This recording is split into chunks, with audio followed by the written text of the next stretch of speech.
AskGunQuestions.com is a website that we built back in 2007, and since then, for the last 15 years, people have been able to ask questions of simple to advanced nature, and we attempt to answer them in different ways over the years.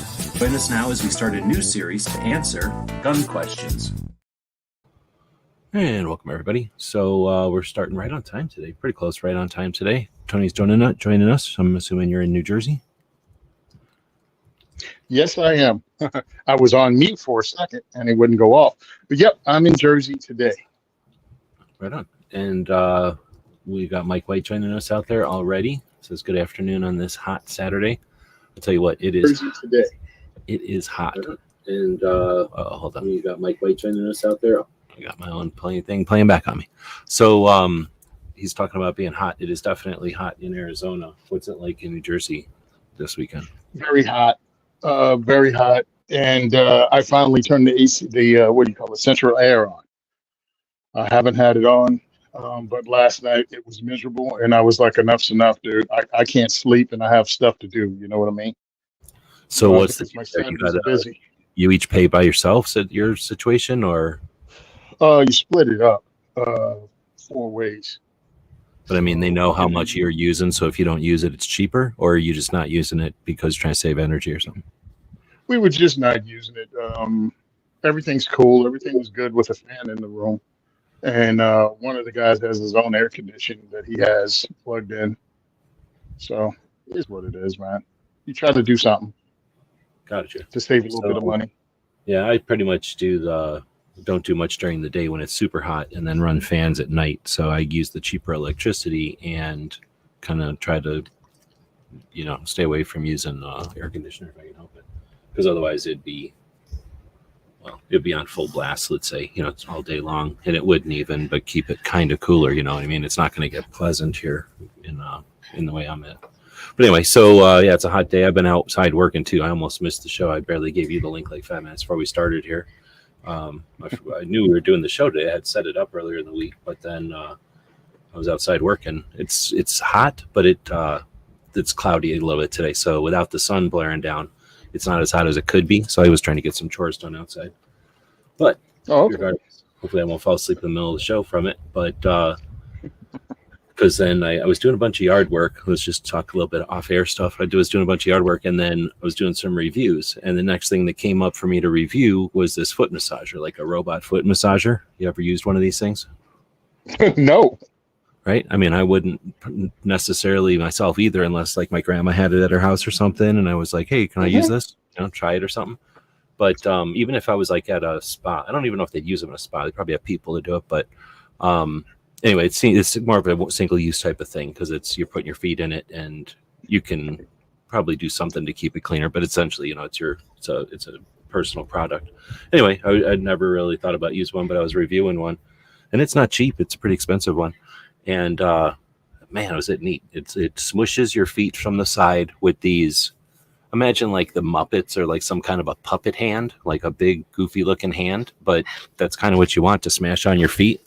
So it's made out of foam, like a dense foam coming in from both sides. So it kind of feels like fingers, but it kind of feels like, I don't know, like a Muppet was grabbing on your foot from both sides. And then on the bottom, there's like a roller with little lumps on it that rolls, and it might move around too. But essentially, it's kind of just squishing your foot. And then they kind of pulse or push in and let go at different rates. And I guess it can heat up. I didn't bother with the heat cycle because it's Arizona and it's hot. But I'll tell you what, after just doing a little bit of yard work in the morning, I mean, from like 6 a.m. to 10 or something, or 10 a.m. So, standing around for a while doing stuff outside, that felt pretty good. So, I can definitely recommend it. I mean, unless you've got the kind of money to go to a spa or something. After that, walking around was kind of neat. It felt like, I don't know how to explain it. Like, I don't know if you ever walked around on like some kind of maybe pebbles or something for a while, and then you kind of get a massage that way. Kind of felt like that, like after just having a real relaxed foot. Little side topic there, but like I say, hopefully I won't be so comfortable here that I fall asleep halfway through the show. But how's it going in your neck of the woods this weekend? You work. It's going pretty. This podcast, right? Like you work on Saturdays, and then this is when you're getting off work. No, a few times it was when I was called in because I get Oh, called in for emergencies. But no, I try to get my running around from the week done. But this particular week was crazy. I didn't know what day we had off for Juneteenth because I worked for the state and I knew we had a day off. I assumed it was the day they celebrated Juneteenth, so I made an appointment. I come to work and I find out, oh, I'm going to have to use my own personal day off on Juneteenth. And then the next day we had diversity shoot, so I had to take that day off. So that was Wednesday I took off. Thursday I took off, and they went, "Hey, the state's celebrating Juneteenth on Friday, so you have that day off." I'm like, did I just walk into a 5-day weekend for myself? so that's where you're Awesome. sitting right now. That's weird. Yes. So why don't they celebrate it on the day? Why do they shift it? Just so that people can have a long weekend, I guess? Yep. Huh, I guess that's Just so cool. people can have a long weekend. Having a Wednesday. So, So it was I was Wednesday like, this week. Yeah. yeah. So I walked into a 5-day week, 5-day weekend, and been productive. I'm trying to make it more productive today by either finishing up a review or getting some letters written to some manufacturers or emails out and try to get some firearms in. We picked up another range, fourth range this year for the diversity shoot. So we're going to be in Lakewood, New Jersey. So that's going to be awesome. They pulled out all the stops for me. I went down on Wednesday. That was my appointment. And they were like, hey, we want this to be your range. We have a studio that we have built. So if you want to do content here, you can. We have a social media crew. Like we want to work with you and we want to do this and we want to do that. And I was like, great. They gave me a tour. I knew some of their instructors already because I've been doing this a while. And, you know, in the whole, not only Second Amendment, but competition shooting, firearms related stuff, instructing, volunteering. So I know some people. And I walked in the room and I know them and some of the guys at the range knew me. So it was really comfortable. It was not like walking into a building full of strangers, you know.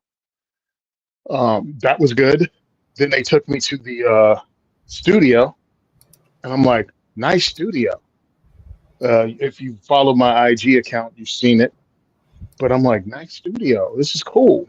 And the camera guy was there and the video guy was there. The video guy and the still photographer were both there. And they were like, all right, cool. You have anything prepared?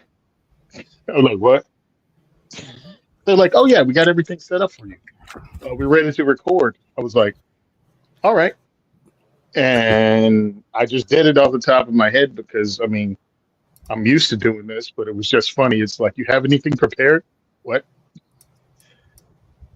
So it was announcements. And one of the things they want to present at our very first diversity shoot there is the Ross Mart 9mm kind of Glock clone. Yeah, pretty cool studio, huh? So that's what we're looking at here is the studio? Yep, that's their studio. Where they got the lighting set up. They got the table set up. It looks great. So I was just able to roll right into it. And Cool. They looked at me like, wow, you're really prepared. I was like, no, I actually wasn't at all. And we filmed like 7 videos. And because I wasn't prepared, I didn't bring different clothing. So I'll be putting on videos for the next month. And it's like, does Tony ever change shirts? Well, but the thing is, it's a week apart. So, you know what I'm saying? Like people won't remember. Yeah, that's true. But that is so, one of those things that now you know to know that. And now you just know, bring like a sack of shirts next time you go. Exactly. Since I take the day off to do these diversity shoots, I'm going to talk to them about the next diversity shoot. They do that explosion there? They did it all, man. That whole explosion and shit? That's pretty cool. Yeah, they did. They pulled that. They pulled my logo for me. What the heck? Oh, okay. Whew. No, I just made another video featuring that, which is the CAA. What is that? The CAA MKS or MCS.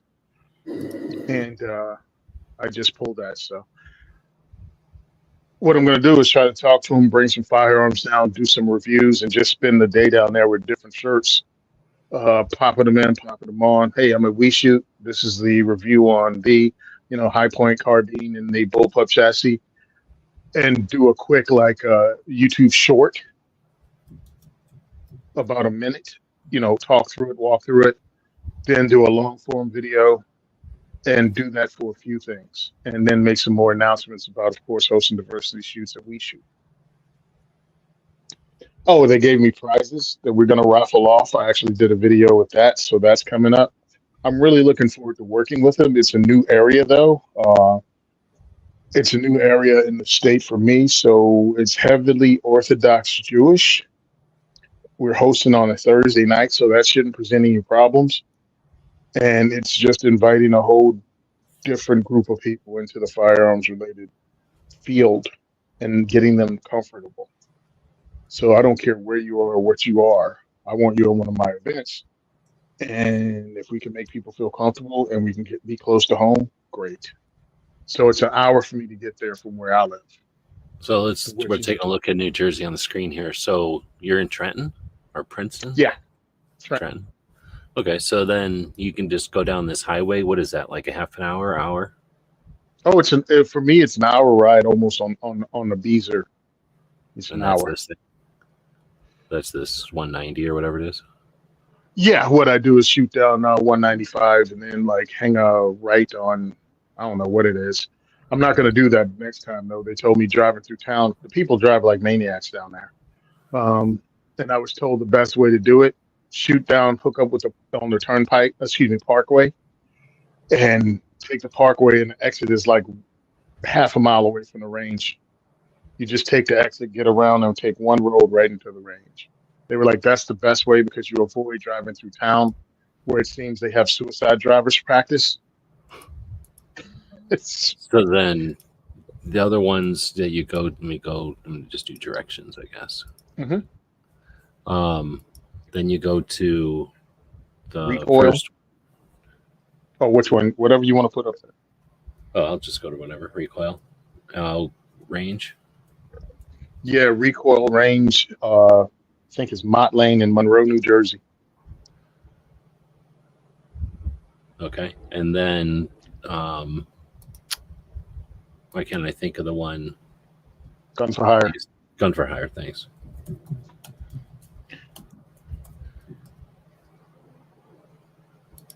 And that's in Woodland Park. Yeah, that's in Woodland Park.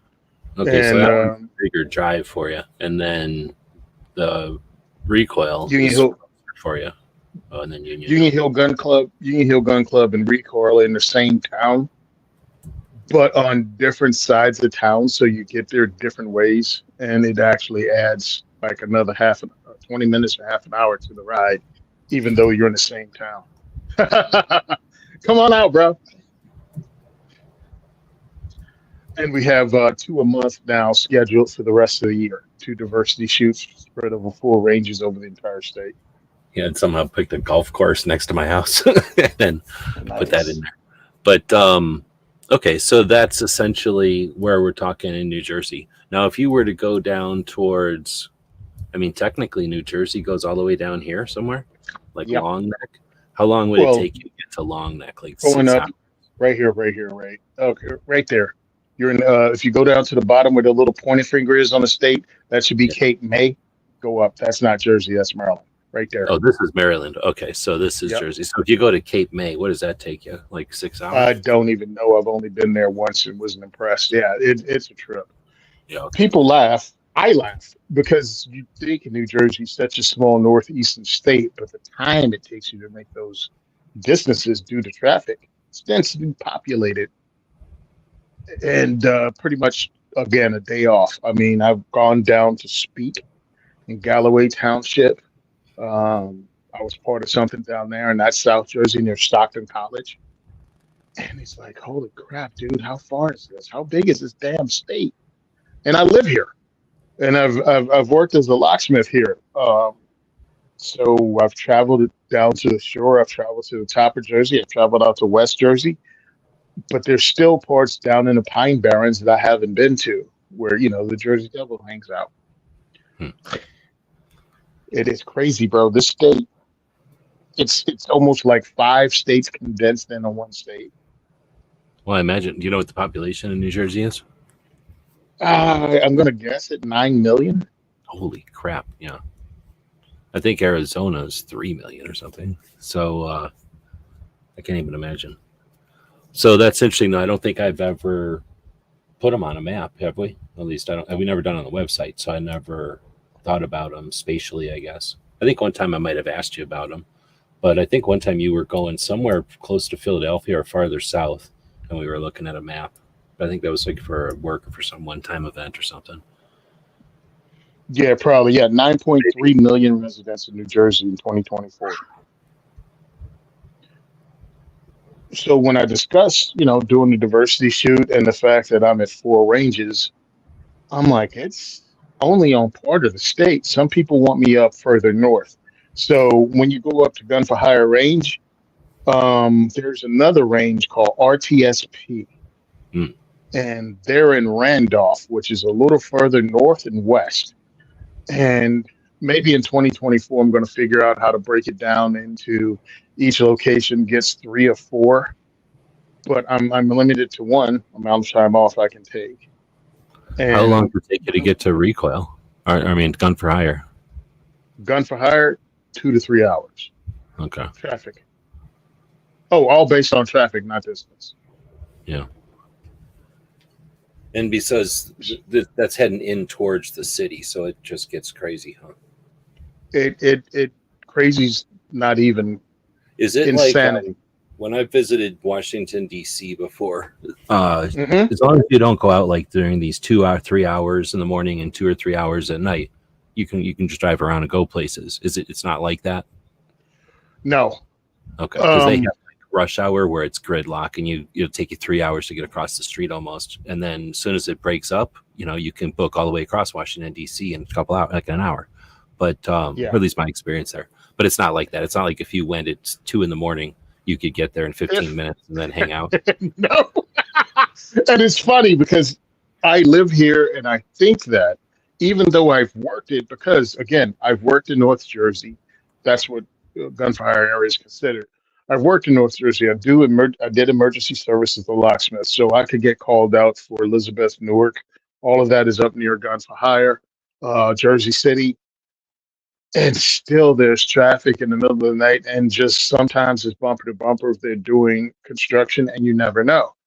And nothing's more frustrating than trying to get to a mall that's closed and you have personnel waiting for you at like 1 a.m. and you're stuck in bumper to bumper traffic. Like, how is this even possible? It's like, how am I stuck in traffic with people waiting on me and it's 1 a.m? Welcome to Jersey. Yeah, but it's like you say, they have to do construction because the roads are just getting destroyed every single day. So they have to constantly be in the weather. I can't even imagine. So they're got to be doing the construction. So yeah, they're going to do it in the middle of the night. Or do they just do Yep. construction all day long and fuck everybody? All day long. And that's the crazy thing, dude. You'd go, okay, they do construction in the middle of the night. They leave the cones up and still make it a finable thing during the day. So the roads traffic is still constricted. If nobody's there, it's still constricted. Anyway, I mean, I'm not going to complain about it. It is what it is. I take the entire day off so I could get up to Gun for Hire without being in a frenzy. I made the mistake. Pretty much I have to leave by 2 o'clock in the afternoon to get to Gun for Hire by 5 and have everything set up. Go in to see how many people are coming, how many people purchase tickets so I can do my pizza math and get the pies ordered pretty much around 5:45, and it takes about 45 minutes for them to get there, even though it's only a mile away, the pizzeria. And that gives me time to do my entire shtick, talk about current, answering questions, introducing Second Amendment organizations. And if I time it right, we can bring in the pizza and get the raffle started at the same time. That's when everything's firing on all cylinders. Everybody eats the pizza. We have a good time. We make jokes. We do the raffle. We hand out prizes, take photos. And then my guys slip away into the range and set up their ports. And then we all do a safety brief and we go outside and take a group photo underneath the sign, for whatever range we're at. And then we go in and I send them in teams or in waves so they can be introduced to firearms. So that's pretty much our entire agenda. And then afterwards, I'm trying to work on that. The post shooting part of it. When they come out, I'm trying to get some testimonials from people, uh, in a quiet way, because at the end, everybody's really excited. And that's also, for me, an important part, because now you have these groups of people that came in and weren't talking to each other because they didn't know each other. But we all broke this down and they're huddled together in the range, waiting their turn. So they're talking back and forth excitedly. So we try to create relationships or at least conversation there. And we still try to encourage it afterwards. We don't want people just to leave and rush off. We want them to have that little 10, 15-minute time frame. And I'm asking them questions. Hey, who had fun? What was your best gun? What was your, da da da da da. And now you get them talking and they're excited. And look, next time we're going to be here. Here's the next date. Here's our website. You can go visit. Here's the websites you could join. Here's how to follow us on social media. And then we go outside and have cigars, and we tell anybody that wants to hang out with us, they're free to hang out with us in the parking lot.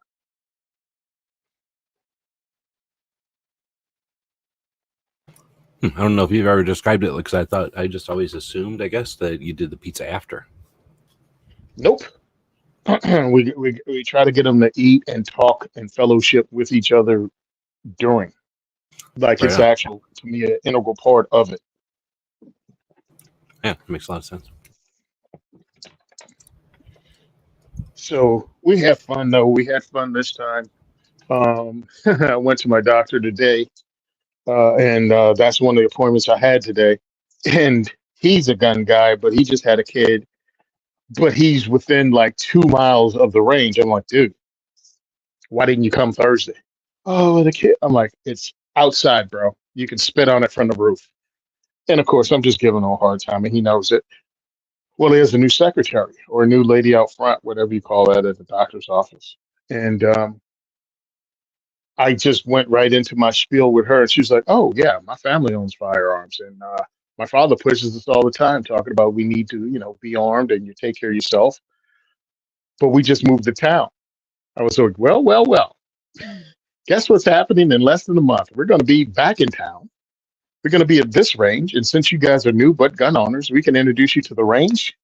We can introduce you to the instructors here at that range, and it's going to be great." And I gave her a rundown, had her follow me on IG, sent her to the website, and I was like, "Bring your dad. Actually, invite your whole family. Anybody that wants to come, it's going to be great. They don't even have to bring their firearms." And I left there, hopefully, and she followed me on IG, so hopefully we'll get her and her family out.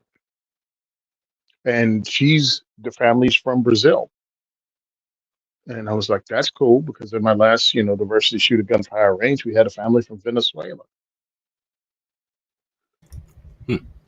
How big a family? This particular one was just the husband and wife, but you'd never know who else they're bringing. At Union Hill Gun Club last time, we got two sisters, their husbands, and their newborn came, and the husband, everybody just swapped off so they could shoot, and somebody would be out there taking care of the newborn. But I'll be A lot of posting people video. give me crap about not having a very big opinion of 9mm, but that's a good point. When you've got a newborn there, at least it's a caliber the newborn can shoot comfortably. Oh, definitely. Definitely. Newborns actually dig 9mm, but it's the hardest thing in the world to get them, it's like toilet training. You got to break them in the real calibers sooner or later. Exactly. They get addicted. It's like having the pacifier too long. Yeah, you can't do that. All of a sudden they'll pick up horrible habits. So they don't have to aim, they just throw rounds at it. Go ahead. Krabby saying, any events close to Levittown, Pennsylvania? Sadly, no. And Levittown's across the river from me. Levittown's right on the other side of Trenton, like right across the bridge. Oh. And so you're still going to have to do about an hour if you're in Levittown. Wait a minute. Isn't it right across the river? I don't know. There's a lot of towns here. How big a town is Levittown? Levittown shouldn't be. I mean, it's just literally on the other side of the river from Trenton. Like it's the first town in Victory. So you guys all have towns that are like 6 blocks long or something. Oh yeah, that's. I don't know. I can't tell. There it is. It's right there. Like you're saying, it's like literally right there. Yeah. Okay, What's all cool. this green stuff? Is this a fort or something? Or is this just downtown? What's all that green stuff? Oh, it's probably looks like a railroad. Who knows? I've lived here. I lived here before, and my wife and I used to go to the Walmart and the Super Walmart over there, and we shopped over there in Levittown, mainly because we didn't really know Trenton that well. And it was like, all right, I understand Walmarts and Walmart layouts. And it's right across the river. So Diddy Bop, Ping, right in PA. And it was a little more free over there. It just felt different. There is that perception. I go to California, but I think it's all me. But it does feel stifling or weird. And, I don't have a gun in my pocket when I'm over there. And I don't know. I just feel like but it's more than that because it's, I'm not like running around in fear or nothing. It's just like having a multi-tool your phone. Like sometimes you don't need it at all, but other times when you need it, it's like, dang, I really wish I had my phone or my multi-tool right now. So It's more than just having the lack of something, but I think what it is, it's the lack of, it's the, what is it? The awareness, that's the word, of that nobody else can do nothing about nothing. Like if a bunch of people came in and started shoving everybody around, you got to look to the biggest people in the room to start shoving back, and that's it. Like that's all you got. Or maybe if somebody's a black belt or something, but what's the odds of that? So maybe somebody could pick up a chair but if a bunch of big people came in and started pushing everybody around in California, I don't think they could do crap about it except get pushed around. So that part of it is weird, and you just have to know that when you're there. And you also know that there's some serious shit happening in California every once in a while. And I don't want to act like it happens more than anywhere else, but I live in Arizona where it happens sometimes, and in California it happens more often. It's just the way it is. And when I go to California, I'm usually going to a city because I'm going somewhere. So it's not like I'm going to California, I'm going to the top of some mountain by myself. It's a little bit different there, obviously. But anyway, I do think there is a perception. Now, when I go to DC and stuff like that, it's different because I can carry, and I just don't stay in DC. I leave my stuff in other, wherever I'm at.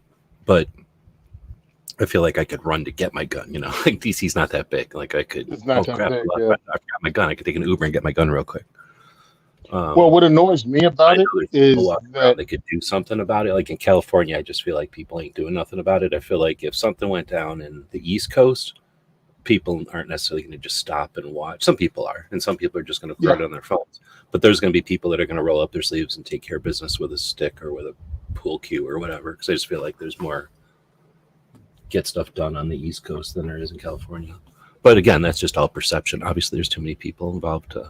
But I think I know what you mean. When you go into it, I can't imagine what it's like. I honestly used to live in a city or in a world where you weren't allowed to have guns, but that was fucking when we were little kids. Like that was so long ago. Like I can't imagine being an adult and then going into another city or town, I guess, another state, and being able to know that you could carry a gun there, but you can't if you go back home. I don't know. We talk about that a lot, but it's something we don't think about in these states. It's the frustration level of being someone who went through the trouble of trying to set up with Pennsylvania to have a non-resident Pennsylvania license, carry permit, and then having the corrupt attorney general that ended up going to prison change the rules to say if you don't have a carry permit in your home state, you don't qualify for one in Pennsylvania any longer, even though I had reciprocity because I had the Utah. You know what I mean? I had Utah, so that gave me reciprocity in Pennsylvania until this corrupt politician, again, went to prison, changed the rules just because she wanted to get reelected and ended up going to jail before her term was even up anyway. Because she had, aspects, she wanted a higher office. Well, maybe she'll become a tier runner or maybe even a librarian in prison, but that's where her promotions are going to stop. And she changed the law. She changed the rules. So all of a sudden I couldn't carry in PA anymore when I could before. But then you go, Well, I can carry it if I get caught. At least they have a gun culture here, and I still got the Utah, and you know what I mean. So it's a totally different jury of my peers that I'll have to deal with if anything happened, and if it's nonviolent, and who knows, I printed or something, and somebody noticed. Law enforcement probably wouldn't do anything because it's like, hey, I got this license, this license, this license, and this license. You know what I mean? And they're like, don't worry about it. Like, no big deal. This is PA, not Jersey. There's also like a certain, I don't know, culture, I guess, where the police don't even ask about that shit unless they get called out because of it. But if they get called out because your dog's barking, they're not gonna. In most states, they're not gonna go, "Are you carrying a gun?" Because they just don't care, or they figure you are, and they don't care.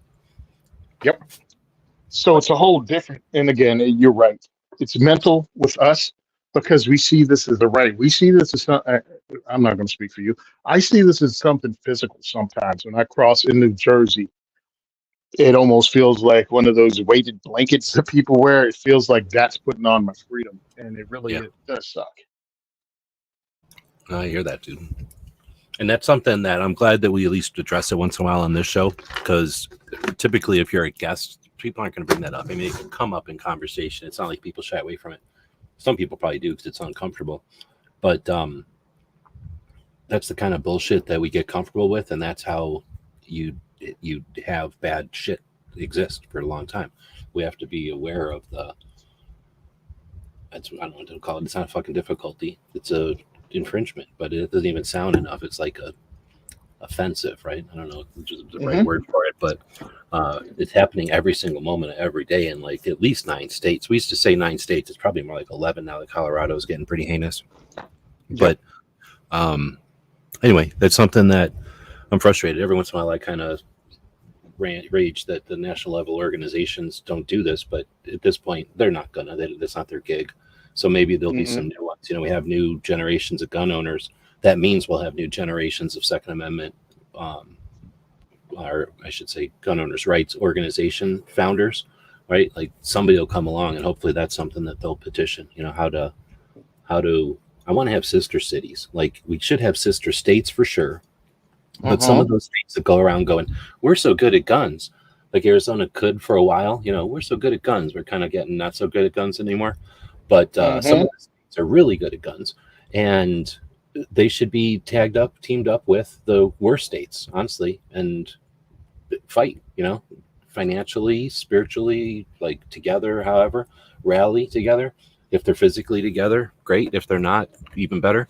But again, I don't know. It's not, I'm going to quit acting like the national level organizations have to do that or should do that, but it'd be awesome if that happened, I think. And then you can get into, you should be able to adopt a city or adopt a state and have like some kind of a resource. Maybe the state level organizations can do this themselves and say, hey, you want to help us in our state? Here's what you can do from out of state. You know, here's not just our congressman to call, but maybe here's some companies like wherever fuck Levi's at. I don't know where Levi is, but you know, that company, they're super anti-gun. Like they pour money into anti-gun. So wherever Levi's is, like people should be calling Levi's and going, hey, you know what? I wear Wranglers every day. You want to know why? You know why I wear Carhartt and Dickies? Yeah. It's like, yeah, I'll never wear your product. I won't allow my kids to wear. Like, we don't have to. We have to speak up, and we have to train people to speak up. And when I was discussing that with the young lady today at the doctor's office, I didn't go that deeply into it, but I'm thinking about someone like her. She's 23 years old. You know what I mean? She comes from a family that has firearms, but again, they just moved to town, so they probably don't have a range yet. And they're out the loop, and I'm like, it's time to get them in the loop. I can get her directly in the loop and hooked up with females that has a women's shooting club, because we have Robin Sandoval's A Girl in a Gun. That actually has a chapter here. And my friend of mine actually runs one of the chapters here now, one of my volunteers. I can get her hooked up with their group right away. And of course, New Jersey, what is it called? Women for Gun Rights, New Jersey chapter. Well, the representative in Jersey, she comes to my show. She's done videos of my events. And, every now and again, I see her in live because she's from South Jersey. But every now and again, I see her live. And I'm like, I have all this at my fingertips to introduce this young lady. And why am I concentrating on her? She's an attractive young lady who will probably have a group of friends just like her. And then when it comes time to take photos and put stuff up on Instagram, not only do they do it better, but they have their own circle of friends to something that'll be cool. And this is who we should be recruiting anyway. Yep.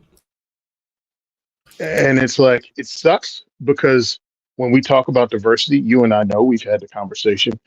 We just talk about people, dude. We just talk about human beings, and we don't think anyone's any better or worse than anyone else. And we think concentrating on skin color is ridiculous in one way, but it's important in another because the optic. People have to see it. If you have a bunch of people that look like a group of white people, but meanwhile they're Hispanic, they're this, they're Asian, but they can pass for white in a photo, people go, oh, well, what's up with all the white folks? And it's like, oh, there's people from like 18 different backgrounds in that photo. They just don't look it. I'm like, that's still diversity. That's still, they came from different places. And it's like, all right, great, fine. Hey, and I make the joke in my show. I'm like, minorities, can you look as minority as possible, please, for your photos? And but for photos, it's the optic that people want to see. So we get this young lady and her friends. Hey, look, man, there's other women there. Like half the attendees at this last diversity shoot were female. Two of them actually came at me uh, because they knew Maj. They went to Philly to see Maj at the Solutionary Center.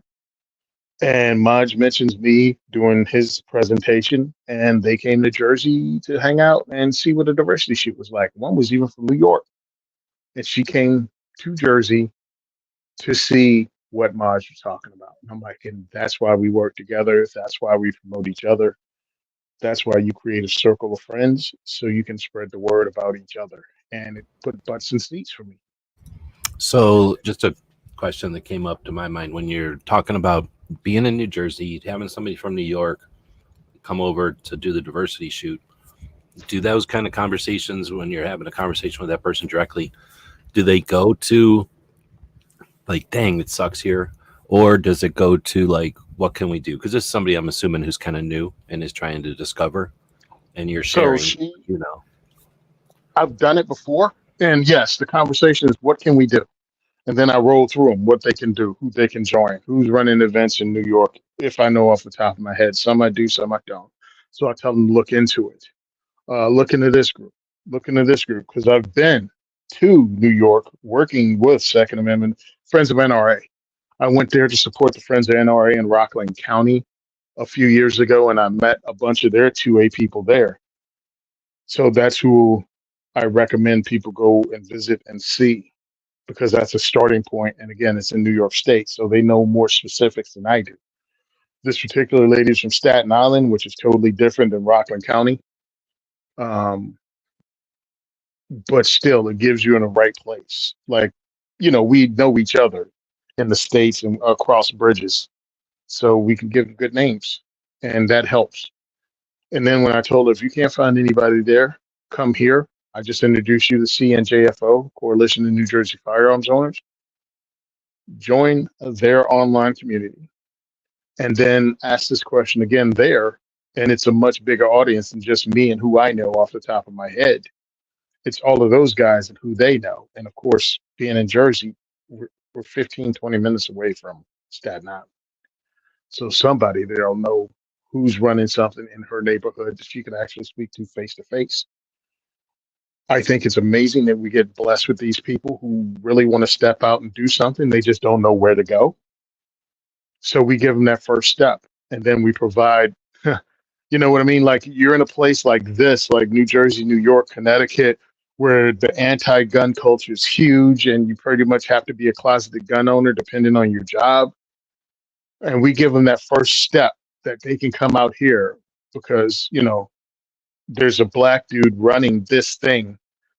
So all the rednecks that they told you and all the racist people that society or the press or whoever has told you your entire life is at gun ranges. Well, here's a black dude. He's here. He's got a bunch of people that are all along the rainbow. All of them are volunteering and they're willing to give you any information you want to know on this journey and make it easy for you so you don't have to quit. You don't have to keep figuring it out. We got a path laid out, whichever way you want to go. And I think there's again the I don't know if it's awareness, but the to some extent maybe it's unconscious awareness that you've got 4 gun shops now, but 3 for a long time, and others over the years that incorporate your diversity shoot into their infrastructure, which you mentioned before isn't like they got demands on their real estate there. That's got to be one of their biggest costs is the real estate costs. So anything they can do in a room to make money for the business is important. So they see this as useful and beneficial. So I'm gonna say sacrificed, but they've incorporated you into their structure, into their business plans, and that again people don't necessarily have to be told that, but they can understand that. When they look at the wall and they see the posters that gun for hire and the diversity shoot stuff is there, the origin stuff is there. You go to the other ranges, and now it sounds like We Shoot has even kind of built it for the kind of thing you're doing, the shoot that you're doing, not specifically for you, but the era of people who are sharing their experiences, and instead of being a gun range where it's like, I guess you can film, they're like leaning into it. So anyway, I think that's a big part of it too. When I'm assuming if you're that new person and you're gun shy, to use the pun, and unaware, then that infrastructure has to be comforting, if nothing else, that okay, this is, like you just said, everything you just said, it isn't the way I perceive that they're trying to shove it down my throat that it is. In fact, it's this other way, and it's totally open. The other way is super friendly and nice, and they go in. I mean, I'm sure you can go into a gun range and have a bad time. I've gone into gun ranges and have a bad time because somebody's in a bad mood, or they're shooting 9mm or whatever. They're angry at themselves, and they're just being a dick. But I can go golfing and have that experience. I can go to the Walmart and have that experience. So understanding that that's just a fact of having a bunch of people at a place. I have to assume your gun ranges are packed compared to some of the ranges I'm used to out here. So but again, that's very cool, and we're kind of, I guess, just riffing, but we do have an actual question that came in. So, technically, we're supposed to be answering gun questions here. We'll get around to one here, 42 minutes into the show. Nobody can say we technically don't, so it works. We do answer gun questions. We just don't, but we don't get a ton of them. So if you ask more questions, we'll spend more time on them, I'm sure. But the question's on the screen there, and I don't know the answer to this one. In fact, I'm barely reading it, so for the first time here. I don't have a green card, but I do work. All right, I don't have a green card, but I do have work permit and social security number. Also, Florida driver's license. Can I carry a handgun or also, can I use hunting license? So that's a great question. And it's going to differ from state to state. Go ahead. Actually, no, it's immigration law. So I looked it up because I read it already. Now, this particular person, and you might be right, it might differ state to state, but I'm thinking this is federal. This particular lawyer was in California, and he says, while you have a social security number and a work permit, these alone don't grant you eligibility for firearms ownership. If you only possess a refugee status and have not yet obtained a green card, you would generally not be eligible to purchase or possess a firearm in California. Now, and of course, he says, consultant attorney. So I see you have a Florida driver's license. So I'm assuming you live in Florida. So that's where you need to ask a question. Now, one of the reasons I became I don't know, what do you call it? A representative. I don't even know if that's the word for U.S. Law Shield is because when you join at their minimal level, you can talk to a lawyer. And I'm talking I think it's it's about $100 and something bucks a year, but it allows you to talk to a lawyer that specializes in firearms and firearms related cases at no charge, just for that one-time fee. So my suggestion is, if you can't, and the reason I brought it up is because you can actually claim your 30 days free today using promo code 2A4E. So if you go there, you can do that. talk to them, find out. My thing is always have this information at your fingertips. I don't know how all of these, what they call self-defense insurances work, but I know having access to a lawyer to ask important questions instead of asking on podcasts or asking on social media, you can just talk to a lawyer. And this particular U.S. Law Shield is set up to answer firearms related questions. So that's why I became a member and have them, I get a little bit back if you guys get it through here, but before they even gave me my 2A4E promo code, I was like, use whichever promo code the range you're at has. I'm like, to me, it's not about putting money in my pocket. To me, is you join and have access to that information so you're not listening to your cousin, the dude that was a cop at one time, or whoever, bend over in the chat room who Internet told you lawyer. it's okay. Yeah, the internet lawyer bend over. And it's like, what? Oh, no. He told me, bro, did you really read his name? Do you think he has great legal advice? I'm like, so this allows you to spend a little bit of money, but almost have a lawyer on retainer for information. And that's what I thought was way more important than them using my promo code. And I'm talking about, I went a year because they actually changed staff and nobody contacted me with my promo code. And I kind of forgot about it. And I was like, well, you know what? Just use whatever range you go to, because that's the only one we can have in Jersey, by the way. If people go, well, why did you pick that one? That's the only one we can legally have in New Jersey is U.S. Law Shield, but it's nationwide. But I was like, just get the information. The information is more important. So please, if you don't join this one, join one that allows you to actually talk to a lawyer without charging you, because that could be expensive. Well, it was been a couple of years since I did the comparisons of them because it was getting to be annoying for me to keep track of which ones even were around. Because for a while there, we had one from NRA or an NRA carry guard, I think, that kind of came and went. So it was around for a few years and then disappeared. And when things disappear, they don't make a big announcement like, "Hey, we're closing down, so remember to forget us." So they kept coming up in searches and conversations. So in order to clarify it, and this was back when I was spending a lot of time on research still, or at least I'd spent some time on that research. I wasn't doing it constantly, but I decided it was worth taking some time. And it took a week, like almost not constantly every single day, like a 10-hour day, but every free moment I had, I was spending researching that stuff and essentially coming up with a big old checklist, way too big of a checklist. And it's because it's just like anything. And that's one of the reasons I was skeptical. And I think everybody should be skeptical. Whenever an industry has players that all use different stats to compare themselves, fuck them. Like, that's why we have industry standards and standardization and normalization or whatever that's called. Like, what's it called? SAMI.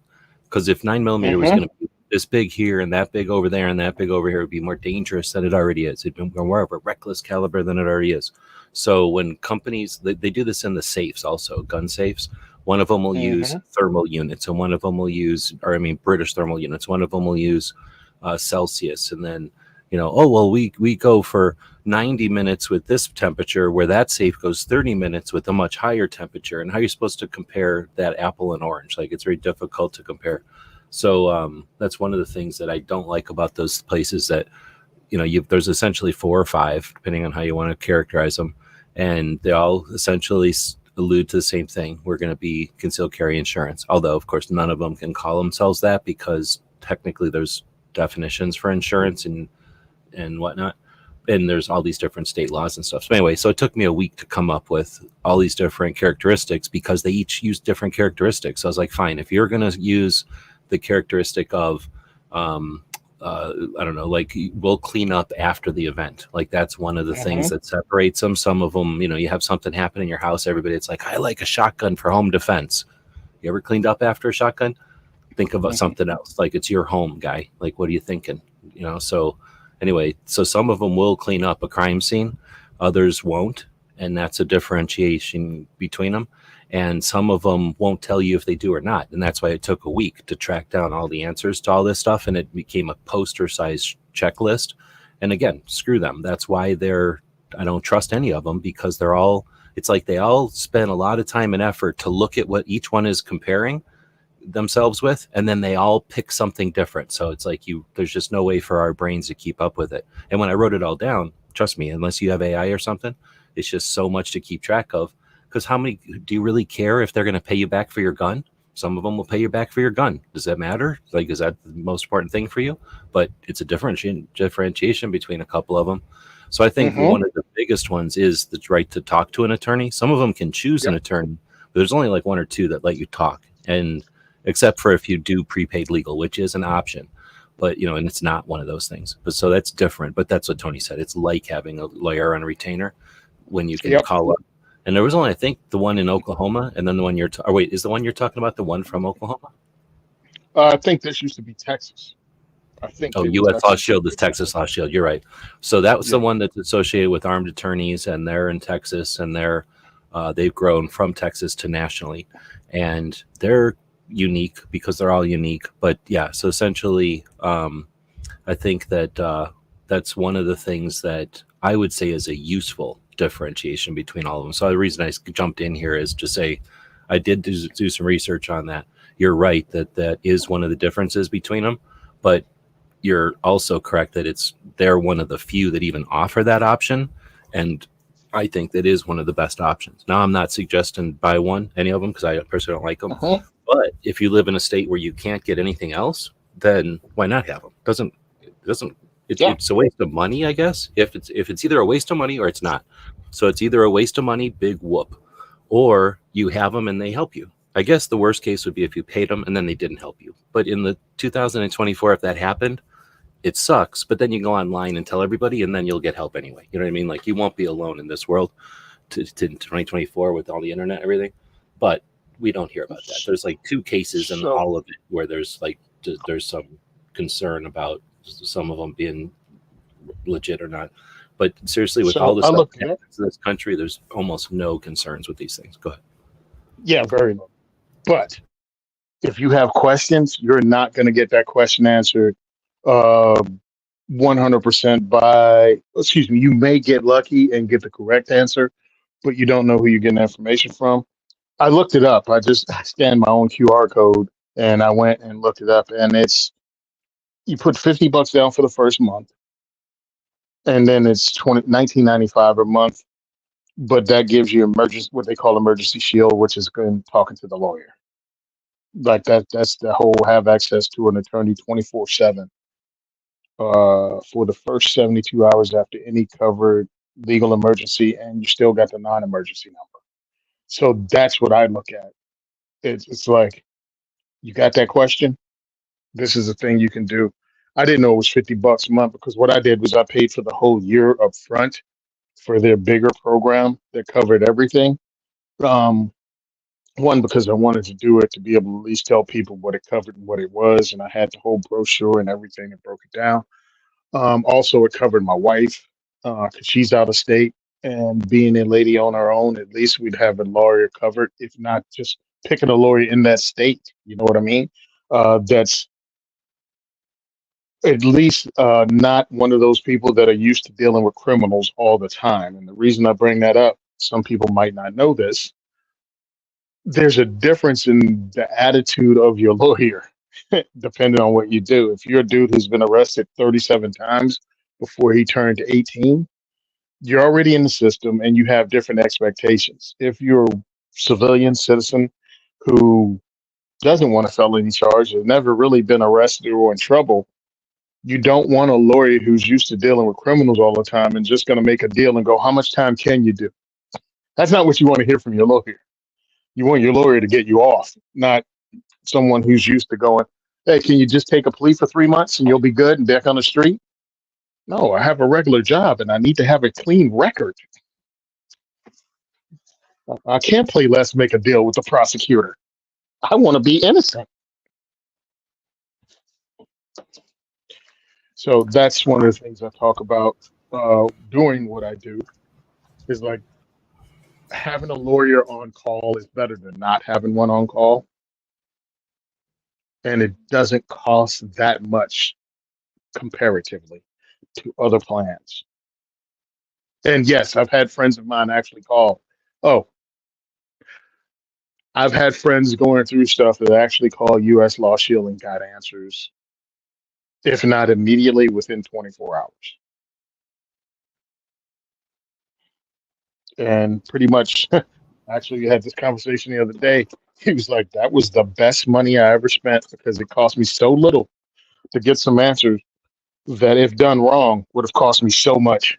Yeah, time and life. Yeah, Hmm. yeah, and that's kind So of neat. again, I'm not Smart pushing. I'm to not be pushing able to. anything. Yeah, No, go I'm ahead. not Give pushing your something. code again. Yeah, Go I'm on. not pushing something because I'm trying to. Hey, Tony's trying to take advantage or grift or whatever word they want to use. But again, only option we got in Jersey if you're going to get it. And I think just that educational part is important. That's it. Go ahead and give your code again since we've been chatting it up. This is for Oh, US yeah. Shield. U.S. Law Show. My promo code is 2A4E. The Oh, that's Second easy. Amendment's for everyone. 2A4E. Yep. Because I know that And there's constantly people signing up for these things, and none of them are okay. Well done. Is there any of them bad? Not really. There's ones that some people say are bad, so you got to take everything with a grain of salt. Like, why are they saying it's bad? Are they working for somebody else? Do they get a stick up their butt? Again, I think that if any of them were bad in 2024, we'd all know about it. We wouldn't be using them, and everybody'd say, "Oh, stay away from that one."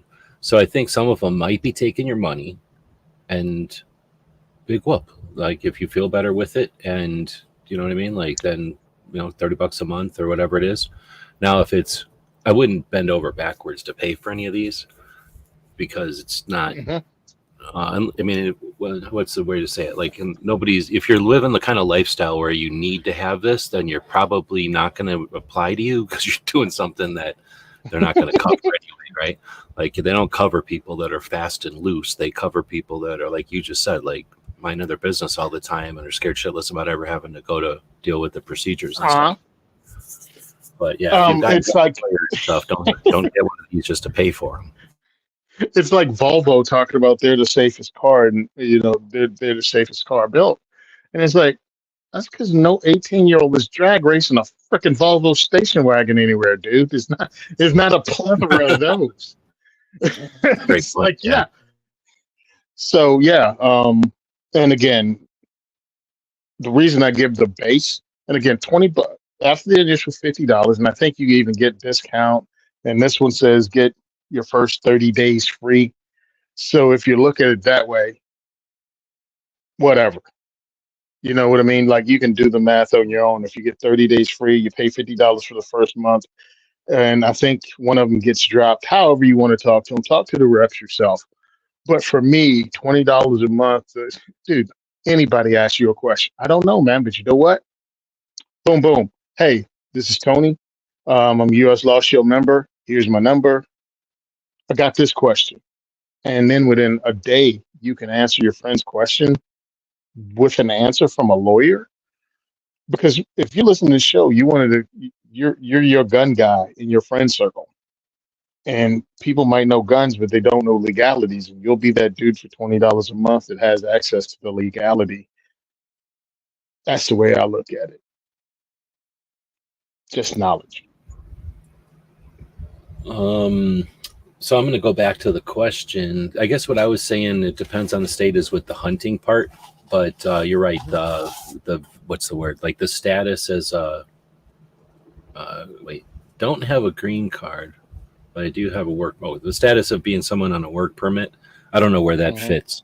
And there are aliens that can buy guns, and then there's something else, non-resident something that can buy guns. There's some things. There's some classes of people that can buy guns that aren't residents of the United States, but I worked in a shop on an international border state, so they weren't going to sell to anybody. So a shop can take what they call that, to make the discretion if they're going to make a sale or not. And anybody that came in with anything other than the regular driver's license, live here kind of thing, and then there was one, I forget what it was. Maybe it was students or somebody, or but some people who are working here, I don't know what it is, that they're essentially citizens, but maybe they're dual. I don't know how it works, but there was one. Student visa?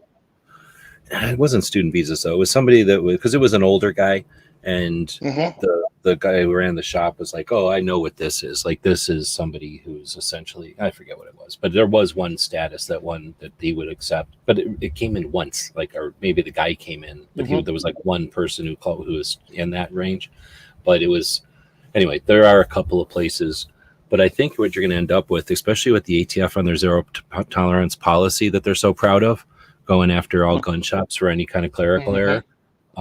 That's a lot for a gun shop to have to keep track of. And we run into this when you deal with state to state transfers as well. Every once in a while, I'm sure you may have dealt with this living in New Jersey. I know people in California more that have dealt with this, but they'll say, I'm not transferring a gun to you, or I'm not transferring a gun out or in because I'm scared of that state. And you can't tell the shop you have to, because the shop has the discretion to do business on what they want. But it's frustrating as shit when you're trying to get a gun from a non-gun friendly state or send one to a non-friendly state, and the gun shops in your area don't want to. They're just scared. And it's because of shit like the zero tolerance policy where they just don't know. They don't, hey, I know I don't know everything, so I'm afraid to even touch it. It's not that I hate you or I hate your state. I'm scared shitless. And that's essentially most of the shops in Arizona were like that until it got to people that were either reckless and like didn't encounter a problem with it yet, or we're going to be like, I don't care. I want the problem. Like, like I'm looking for the problem thing. I'm looking for that problem. They wanted to be the test subject for that kind of bullshit, which is good. I mean, I'm not saying we don't need that, but that's essentially who you had to look for, transfer a gun over to California. And I'm assuming it had to be just as bad in California, where can you imagine all the laws you have to deal with in California and then all the federal laws? And you kind of have to be aware of the gun laws in the state you're sending it to some extent. So, especially when you got a state like Jersey who's trying to sue anybody. Oh, you sent a 30-round magazine to New Jersey. We're suing you too. And it's like, and? It's like, okay, so you're suing me. That's great, princess. Nobody cares. So that's the part I was saying. I don't know the hunting license part. So I knew, like I say, that there's federal stuff that apply to the gun purchase. As far as the carry, though, I have no idea. I've never thought about it. It has been probably since before Illinois had CCW that I last looked at that portion of Minuteman University, because it changes so fast that I would almost need a full-time, I would need a couple hours every week at least to keep up with the changes in CCW laws, for good and bad. I mean, they just change all the time. And now that every single state has CCW to some extent, there's just that many more laws to keep track of and stuff. But for a while there, I did try to go through. I had one of my first spreadsheets, and this is a long time ago, way before when I was definitely doing research on YouTube. Like, I was getting paid by YouTube, essentially, to sit around making videos all the time. And as soon as that happened, and this was like, mid 2010s, I think, 2000s maybe, whenever, it had to be 2010s, I guess. But whenever I was a big channel, and you could tell back in the day people that were watching back then, when I had time to make videos, I went straight to history and nerding out on where we come from as a gun culture and stuff.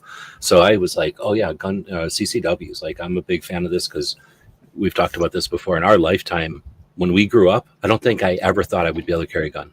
I just assumed if you wanted to carry a gun, you had to be a cop, bad guy, or go to the army. And I thought that people in the army carried guns. Then you get in the army, you go, oh shit, nobody carries guns unless you're an MP or maybe an MP. That's about it. That's right. Pretty much nobody carries a gun. I guess there was no operators back in the day, but operators would carry a pistol, I guess. But there was so few of them, nobody knew that they existed, type of shit. But anyhow, we lived through not even contemplating carrying a gun to, wow, I could move to a state where you can carry a gun, to, wow, I can carry a gun in my state now. Holy shit, Illinois, you can carry a gun.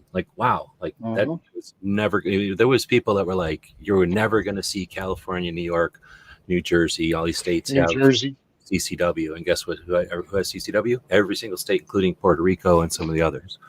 So tons of them. And now we conceal our constitutional carry. I refuse to call it permitless carry because that sounds stupid, but our constitutional carry is in 29 states, right? So 29 states. Holy moly. So we've lived through a lot of this.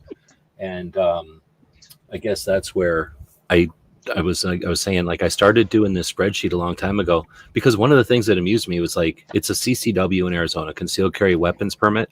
And except for was brass knuckles, saps, and nunchucks. You could carry everything in dynamite or something like that. You could carry anything you wanted with a concealed carry, except for nunchucks, brass knuckles, and saps for some stupid reason. But anyway, we carry switchblades, all kinds of other shit, swords. But anyway, so we have a CCW, but somewhere up back east, you guys have a CHP somewhere, and that's a concealed handgun purchase or permit. And, you know, literally one pistol. Like, you can't carry two, you can carry one. And some states like Nevada, depending on what county you're in, because each county is different in Nevada. But if you get a CCW in the county, Clark County, I think, where Las Vegas is, if you were, I'm going to say foolish enough, because you should look around and get your CCW permit in a different county. But if you got it in that county, then every single gun you wanted to carry had to have a separate little zero on your card. So I knew a guy who had, like, I'm not even shitting, 5 pieces of paper and like 5 cards in his pocket that he would carry around. He's a bounty hunter, and he would show this kind of stuff to people.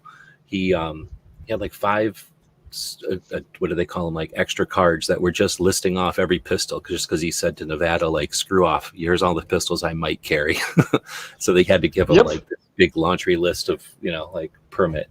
But anyway, so some of them are crazy weird and some of them are pretty lax, and, you know, then of course you got like need to inform and all that. Go ahead. Let me throw this out there real quick. New Jersey, you have to have each one of your firearms that you have a permit to carry for. You have to pass the police qual, or you have to pass the qual with each of those guns. So that means you have to go back in, and you have to pay the $200. I mean, I'm assuming. Oh shit! You can hook up with somebody that allows you to pass the qual with all your guns, or you can come up with a special rate.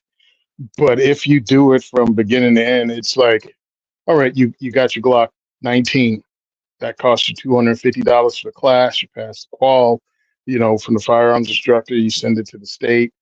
You pay that fee, and then you pick up a Canic. Same size, same magazine capacity, same striker fired, same everything. You got to pass the qual with the Canic. All right, cool. Hey, you want a SIG 226? All over again and over again and over again. They don't take it like, yeah, pass with one gun. Oh no, you got to pass the qual with every gun, and you got to hook up with the range and figure out how you don't have to pay over $200 per, just so you can go ahead and get it. That's either complete ignorance or complete awareness that would mess with people, right, and create money. So they either completely oblivious to that or 100% knew that it was coming. But there's no way I believe that caught any of them off guard. Oh no, it didn't catch any of them off guard. They're pieces of crap. A friend of mine works at a gun shop, and I think he has 27 on file. He just did it to be a dick. And he did the same reason the guy you know did it. He's like, oh, okay, watch this. Yeah, exactly. You're going to make me put in one? I'll bring them. When I did my CCW in Nevada, that's how it was too. The way you're saying, I had to call with the 3 guns that I was going to carry. And the county I got them in, over in Pahrump County, you could, or whatever that county is that Pahrump is in, you could, I had to shoot with all of them, but I did it all at one CCW class, right? So it didn't cost me, like you're saying, $200 or whatever. I was able to do it all at one, but it pissed me off because I only had 3 guns at the time. This was like early 2007 or something. So I only had like 3 guns I was going to carry. And soon after, you know, my taste changed and my preferences changed. And whenever I go to Nevada, I had to carry an XD45, which I didn't even own anymore, or a Kel-Tec P3AT, which is, you know, in the early 2000s was cool, but it was no longer something I wanted to carry around. And then Glock 18, or not 18, it would be awesome, Glock 19. And I'm like, dang it, I don't even like this Glock 19. That was not my plan. You know, I just brought that, or no, it was a 40. It was a full-size 40, so whatever that is, a 22. Stupid. 22, yeah. So anyway, that was how lame it was whenever I went to Nevada.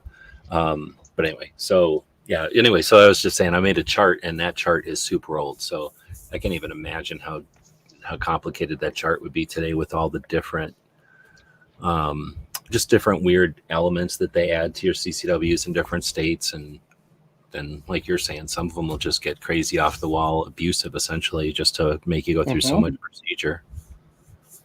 Yep, out of spite, out of spite. Oh, you're gonna dare own one of these things? Well, watch this. And it's like, And you want to carry it around in public?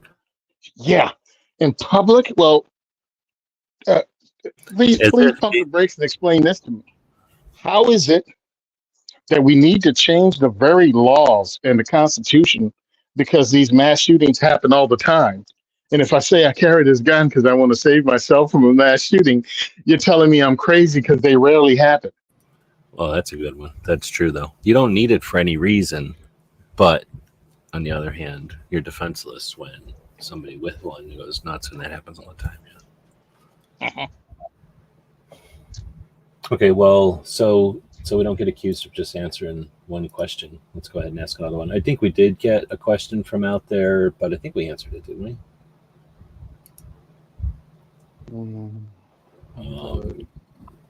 No, we didn't. So 500 Magnum, welcome back. It's been a while since you were on. Said, any of us have experience with the SR-47? It looks like an AR-15, but it takes 7.62 by 39. So do you know which one the SR-47 is? I don't know whose SR-47 he is talking about because I've always been a geek over this. Let me see. Because what I did was I have a 7.62 by 39 Bear Creek Arsenal, both a 10.5 inch and a 16 inch. So that's what I have. So I can answer questions about the principle of using it, but not a SR-27 specific, SR-47 specific. What's the SR part? Soviet rifle? I don't know. Is this the one? Oh no, that's the KS-47. Wait a minute. Didn't PSA make one that was kind of like the CMMG? CMMG has the one that's the AR that takes AK bags. And I know for a little while PSA had. Somewhere I've got a poster that has a bunch of them that I did some research and tried to put as many as I could, include as many as I could, at least that were major. So there's been a bunch. Okay. I think the SR-47 specifically might be from Knight's Armament. Yep, that's what I'm looking at. Yes, from Knight's. No, I have zero experience with that. Well, how much would that cost? I mean, Knight's doesn't sell nothing cheap. So, yeah. Well, my normal. Okay. What? I was right. Mm-hmm. So PSA did make one. I don't know if this is still available. PSA made a KS-47 also. Just pulled it up, and it's pretty much like that Knights thing, but of course PSA's version, which you know is a heck of a lot less expensive. It's like $700. Zero experience with this. You can look up the reviews because with PSA, I didn't know this. They're hit and miss with their quality control. I purchased PSAs when PSA was a newer company, and I have one here that's been running since 2014. Not only in my classes that I've taken, but classes I've taught and diversity shoots since 2015. And all I did was wipe it down and clean it. Okay, he's talking about the Knights one. No, zero experience because, man, that's way out of my bank account. But so Knights is out of Florida, and they're essentially contractors for military products, and they're usually higher end stuff, not like you need $1 million of something, more like you need like 30 of something for a special unit that needs to be able to do something like jump out of a thing and then skittle into a submarine or something. Like, yeah, we can make that.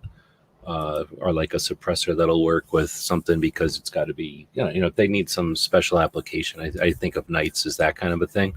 I might be wrong. And a lot of optics and stuff. So anyway, they do make some stuff for the civilian market, I guess you could say. And it's like HK or one of those kind of companies that does a lot of military stuff. They know that people are going to pay a premium because few people are going to buy it.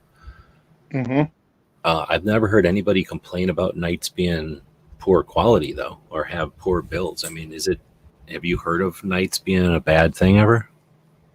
No, I've never heard of Knights being bad. They compare it to other stuff. I know Knights is heavy compared to other brands because Knights is on a whole nother level. Knights is making their stuff to the quality of, locking out of submarine or halo jumping across, from 30,000 feet, and it has to survive the jump. It has to survive the insertion. being banged around in the firefight on the way out. Like it's built on another level, so it has to be heavier and it's built better. But I've not heard that it's garbage at all. So if I'm gonna get one, if you want to buy one, not only buy it, but put a 10-round magazine with it, pin and weld the freaking muzzle device, and come to a diversity shoot and bring it with you. So I can't find anything. Oh crap! I just closed everything I had open. So I was poking around at images first, probably the bad way to do it, and then I started looking for prices. I couldn't find a price anywhere, but I'm assuming it's expensive because everything from Knight's expensive. But what I normally say when somebody brings up 7.62 by 39 ARs is, walk away, leave it alone, because you've got the curved AK mag jamming into the straight mag well of the AR, and it's always just been a recipe for issues because it's trying to cram a curve into a straight line, and it has never worked well. However, looking at that specific one, that Knight's armament rifle, they use an AK mag and they rock in. So they took the best of both worlds. The AK mag is one of the reasons the AK is such a good gun, and the locking lug, okay, that's a pain. I mean, having to pivot it in, once you get used to it, it's not a big deal, but it is different than anything else we're used to over here. We're used to just putting a peg in a slot. That's all we ever do. They don't. They wiggle it in.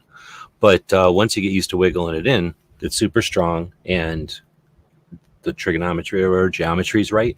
So if Knights adapted to the magazine, in which looks like they did, they put a big kind of adapted, they sliced half the well off, like the right side of the well is missing, so you just push your mag in there. It's probably a little easier to load than a regular AK because you got that big flat side of the mag well, the other side of the mag well where your controls are for the AR. They left that side on. It's probably easy to like slap it on there and just kind of jam up. But that being said, I just don't know what it costs. So if you got one, awesome, right on. If you're thinking about buying one, hopefully you got a lot of money. I think if I remember right, 500 is in Florida, and it's Knights is a Florida company. Yeah, I was looking it up because, again, PSA still makes their version totally inexpensive, even on the same planet as far as I'm concerned with quality control or anything else. Nice is on a whole nother level. But I know CMMG also makes it. I haven't heard a bunch of bad stuff about it, but understand when I'm talking CMMG and their quality control, I'm hearing a lot of this from people that are paid by CMMG or sponsored by CMMG. So that's you can hear about CMMG from people that are paid by CMMG, or you could hear about CMMG from somebody who's paid by somebody else, like a competitor of CMMG. And that's another element of it, right? Like you're going to hear some people who have nothing good to say about nothing except for the company they get paid by. And that's frustrating as shit. Yeah, it's really annoying because I want the answers, and that's what I'm trying to do with Diversity Shoot, is get those answers from these companies. But CMMG, they call it the Banshee 7.62 by 39, and it looks like they run about $1,800 for the 12.5 inch. We're talking pistols here, $1,800 for the pistol versions of them. I mean, somebody must have by now, but do you know off the top of your head, 7.62 by 39 out of an AR, what barrel length is the right way to go? Because, me, I'd want it to be 7 or 10, but what's a real good length, do you know? Here's what I've learned with that. All right, because I looked it up because I wanted to know, Gun Geek. 7.62 by 39 really is not like 5.56, so it keeps a lot of its velocity, and I'm talking like 8-inch barrel, 8.5-inch barrel. Like the crank firing 7.62 by 39 is not like a weakling compared to, let's say, firing a 5.56 out of an 8-inch barrel compared to firing a 5.56 out of a 20-inch barrel.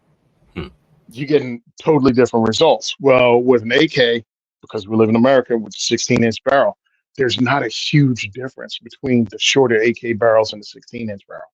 So that's when I picked up my 10.5-inch upper. I was like, this could still be used for home defense as a AR pistol or in Jersey as a non-NFA firearm.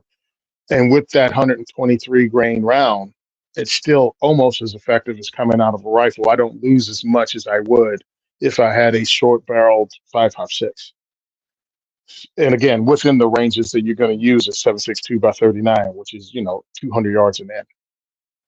So that's another reason I wanted to set mine up, so I'm more educated on it. The bad part about running a 7.62 by 39 in an AR is that curved magazine. You're going to have to get that weird half a horseshoe looking curved magazine if you live in a state that allows you to have more than 15 rounds.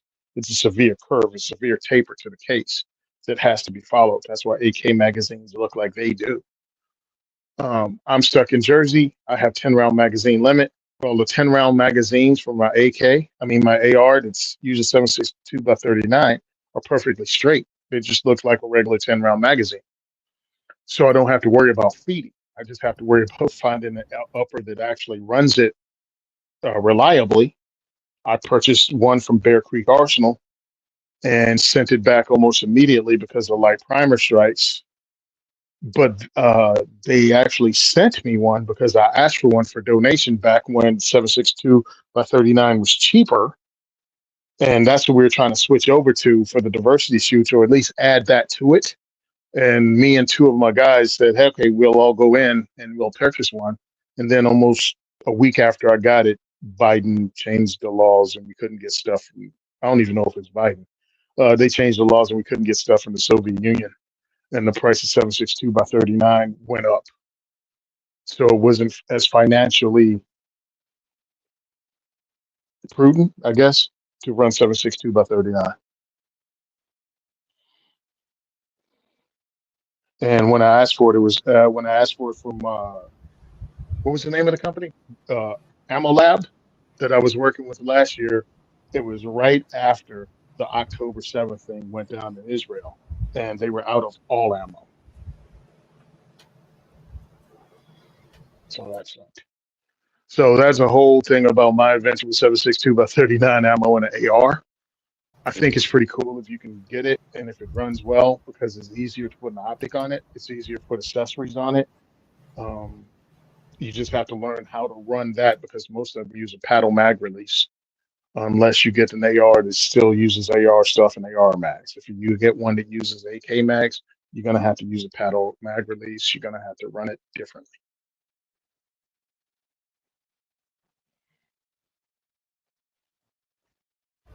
But I personally believe it's a good project gun if you want to tinker and figure out how to make it run. And it'll be a cool range gun until you prove otherwise. You know what I mean? Like use it enough to go, I can depend my life on it, or I can't. So 500 saying there's no way you could afford it, or ever buy one, but thought it might look interesting, or just thought it looked interesting.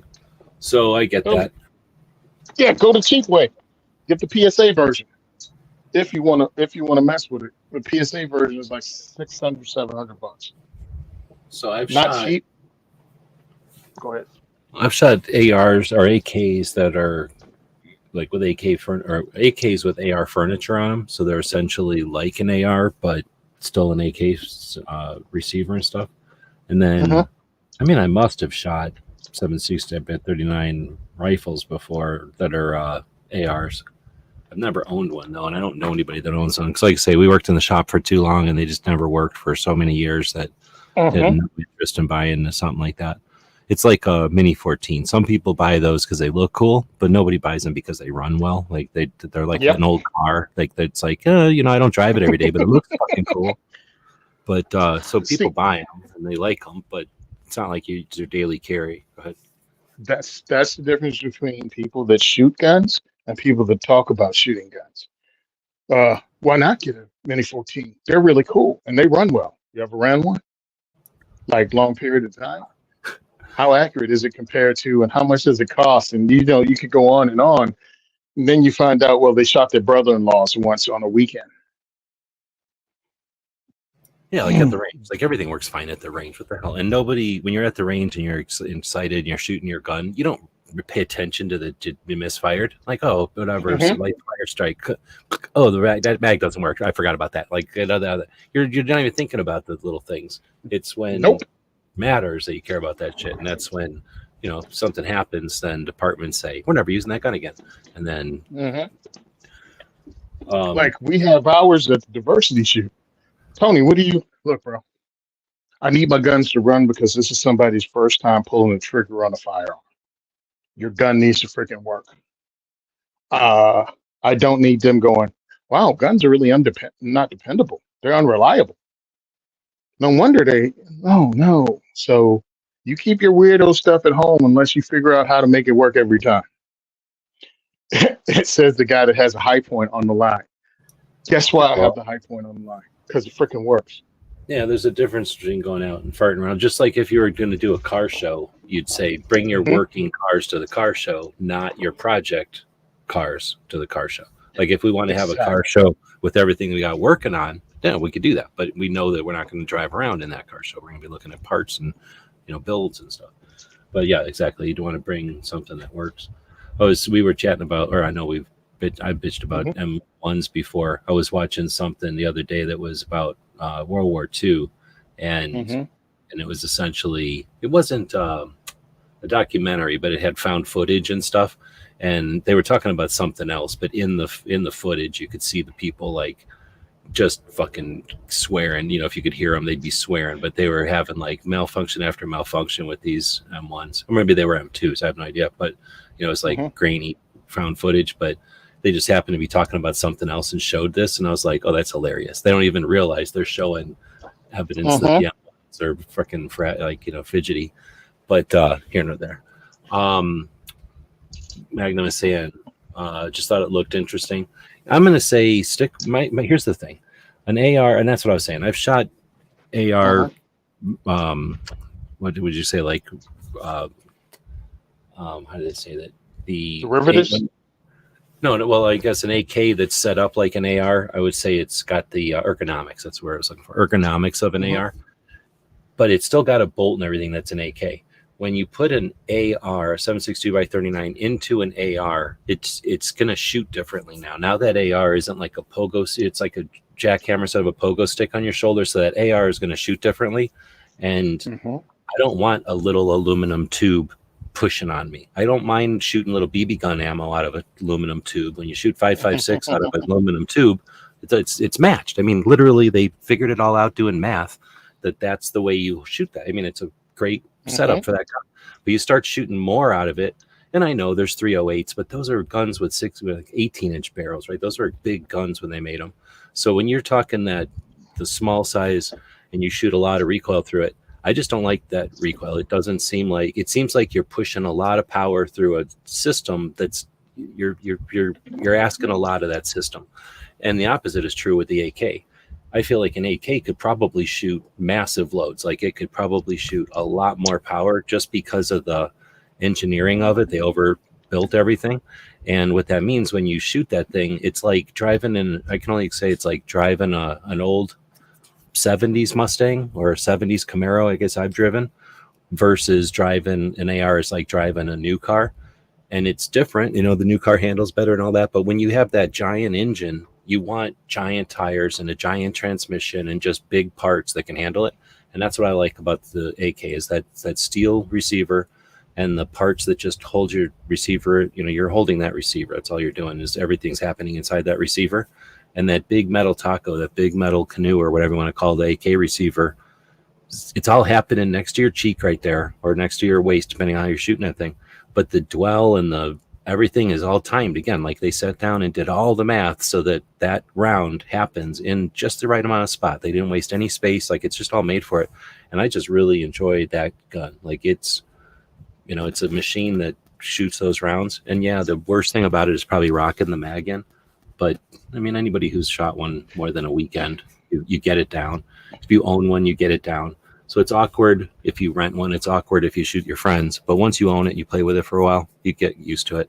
And it's just like a 1022. Everybody acts like a 1022 is so awesome. Try getting a mag out of a 1022. Like you have to have a magic little fidgety deal. Unless they've changed them, you have to do this like little fidgety thing to get a mag out of a 1022, right? So it's one of those. You can get the 10. Or you can get the Tandem Cross the Matador X that I have, and you have a paddle on it like an AK. But yeah, you're 100% right. I look at it the same way you do. An AK was meant to shoot 7.62 by 39. The AR was built to shoot 5.56. When you start messing with that, you start running into issues. And I believe you run into, I mean, the only issues I've really heard about 5.56 AKs that were built well, and not just put together horribly from parts kits by importers that are trying to make a dollar. So let's go ahead and put that out there. Is the cost of the magazines or availability of the 5.56 AK magazines. That's all I've ever heard negative about that. And that you're still stuck with the ergonomics of an AK and also the ability or lack of ability to mount accessories on the AK because of how the AK was built. Flip side, when I hear about 7.62 by 39 ARs, many of them don't work when they're built like an AR-15 that takes the straight pop-in magazine of a AR, of a 5.56 AR. It's just a lot of stuff people say they don't work really well or they don't run. And I'm looking at this by Knights because Knights uses the rock-in magazine of an AK mag. So that's one thing you don't have to worry about. But I don't know how it runs, otherwise. I'm assuming it runs because it's a CAC, but maybe it's not. It's not that much proliferation that I've heard of this out there. I knew it was made in the back of my head as one of those stories, but I've never seen a whole bunch of pictures of anybody operating operation. Yeah, no, yeah, with exactly. one of these. Nobody's used one. It's just a gun they made or something. Yeah, and then you go to the CMMG version of it, which is still expensive, but the only people, again, like we spoke about, who I see you as using it are people that are getting paid or influencers that get them for free, and you don't see them, and you only see them when they make a video about it. And then when they show you their personal, this is my personal setup. It's never the CMMG Banshee and 7.62 by 39 ever from any of them ever. And then PSA is going to be a project gun because if Knight's Armament couldn't get it right, or maybe they did get it right, and then CMMG got it right, but it's $1,800, $700 in PSA. Maybe they got it right. Maybe they didn't. Maybe they have quality control. Maybe they don't. You need to check this out. Buyer beware. Or you can just buy a damn AK.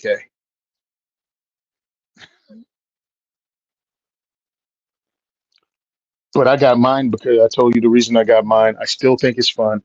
It definitely does recoil more because, again, you find a 30 cal bullet out of an AR, but pretty much it's supersonic 300 blackout at this point. So it's just going to recoil more because you're launching a 30 caliber bullet out of it. But get used to it. That's how it's going to work. If you can fire, I mean, I fired 458 SOCOM out of an AR. I fired 50 Beowulf out of an AR. ARs are very, very modular, and a whole bunch of stuff can be fired through it, but it's going to recoil differently. It's depending on the manufacturer. The reliability is going to be different. That's why I think AR is one of the coolest rifles out there because you can do so much with it. My guys had a 50 Beowulf at the diversity shoot, a 458 SOCOM at the diversity shoot, and I think even had a 450 Bushmaster there. And I've had one of my guys bring out a AR that shot 50 cal, single shot with a friggin' screw on the back of the cylinder screwed on. But we actually shot that at our Minuteman Challenge using, 50 BMG with an AR lower. So I totally get why you'd want to play around with ARs and different calibers, but you got to make sure they work. Sorry, I had to step away there. Thanks for keep going. Mm-hmm. Started raining here, and I had a bunch of laundry outside, so I had to go grab it all in. Right, a bunch of laundry drying outside, I should say. I was hearing what you're saying, though. Yeah, I don't disagree. And you made up you had a great point earlier when you talk about the not just the ergonomics of the AR, but the optics, the lack of optics on an AK. That wasn't a thing. They just never bothered. There's been some adaptations to the AK to give you places to put an optic, but I'm one of those types that likes iron sights still, so I never even think about optics when I think about it. So that's a great point. And then lights and all that kind of stuff. essentially the same thing. To put all that stuff on an AK is possible, but heavy. It's already a heavy gun. So, but I think it's more of like a shovel versus I don't know, something more, maybe a sword. Like, the sword is more elegant. The sword will be more effective. But if I'm just going into battle, like I'll take a fucking shovel. Like a shovel's going to last a good long time, and I'll kill a bunch of people with a shovel if I have to. Like the AK. It's not fancy. You can spruce it up, but it's just a shovel. And literally, it's just a shovel. Remember the shovel meme? Maybe that's too old for the 2024 audience. Do you think that's still a thing? The shovel AK? Yeah, probably not. I don't know. Things go away and come back. Yeah, I remember it. Wait a minute. Hold on. The one they built out of it, or the one that had the shovel as a stock? No, it was the same one. They built the gun out of the receiver out of the shovel part, and then used the stock or the handle as the stock in that same stock. I believe. Okay, cool. I think so. But yeah, that's what I'm talking about. So comment if you remember that. I don't know what to call it. It was kind of a meme. It wasn't really a meme. It was just sort of a thing that happened, and everybody talked about it for a while. Yeah. And then it was run of a joke for a while. Like after a while, it was like I can make my gun out of a shovel or something. Like it was kind of a go-to. I guess it was a meme for a while. Let's see. 500 saying 300 Blackout would probably take over the AR platform if we get rid of the stupid NFA because it's much better suppressed than 5.56. Well, I'm not anywhere near able to keep up with a conversation about ARs other than to understand that there's a lot of places to play with an AR, like a lot of ways you can change things on an AR to make it super appropriate for different things.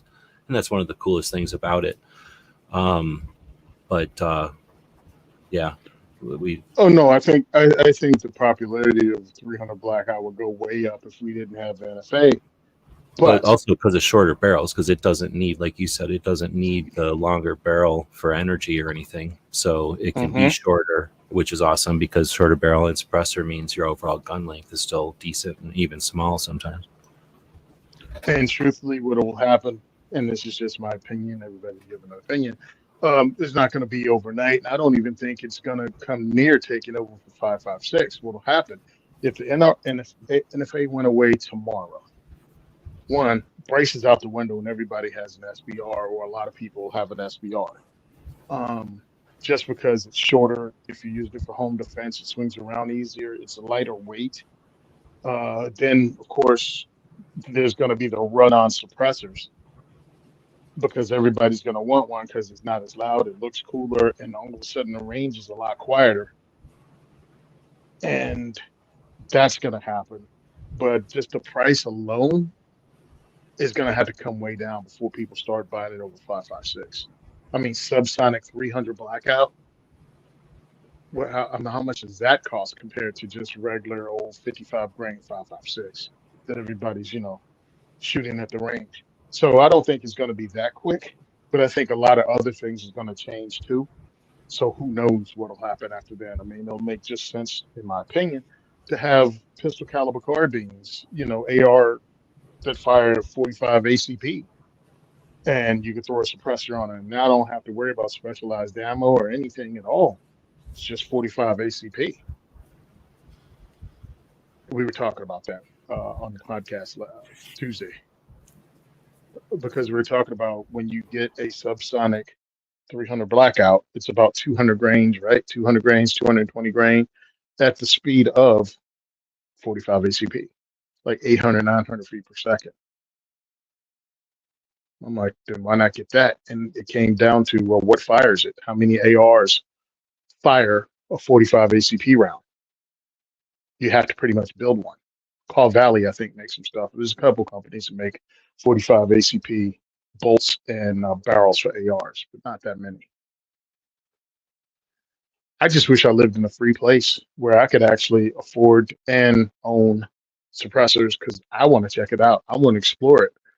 And I think of weird stuff to do sometimes with a firearm because it's a question.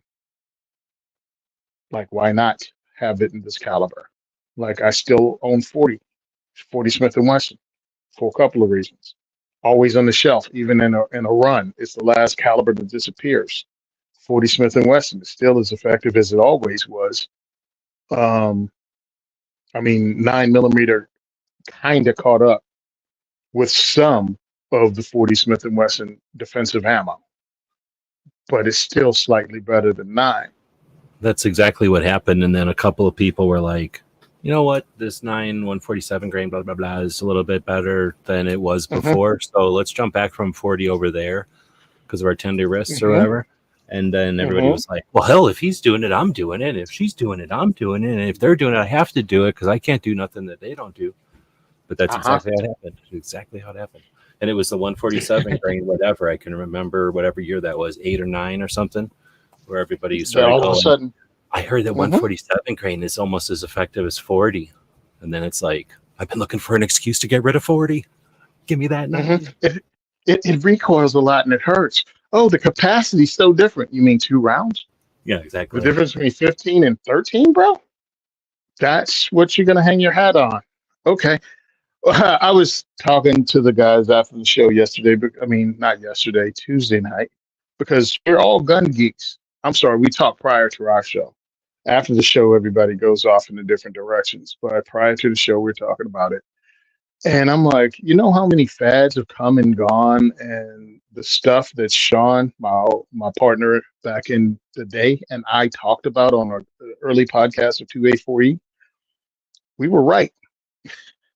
We were right about a lot of this stuff. We were talking about retro and the fact that both of us felt that a carry and handle with the sights and everything set up of ARs, even M16A2, were lightweight compared to when you started getting, now understand, pick rail, the quad rails with all the metal on it, and flip up sights and red dot and magnifier. And of course, you have to have your light.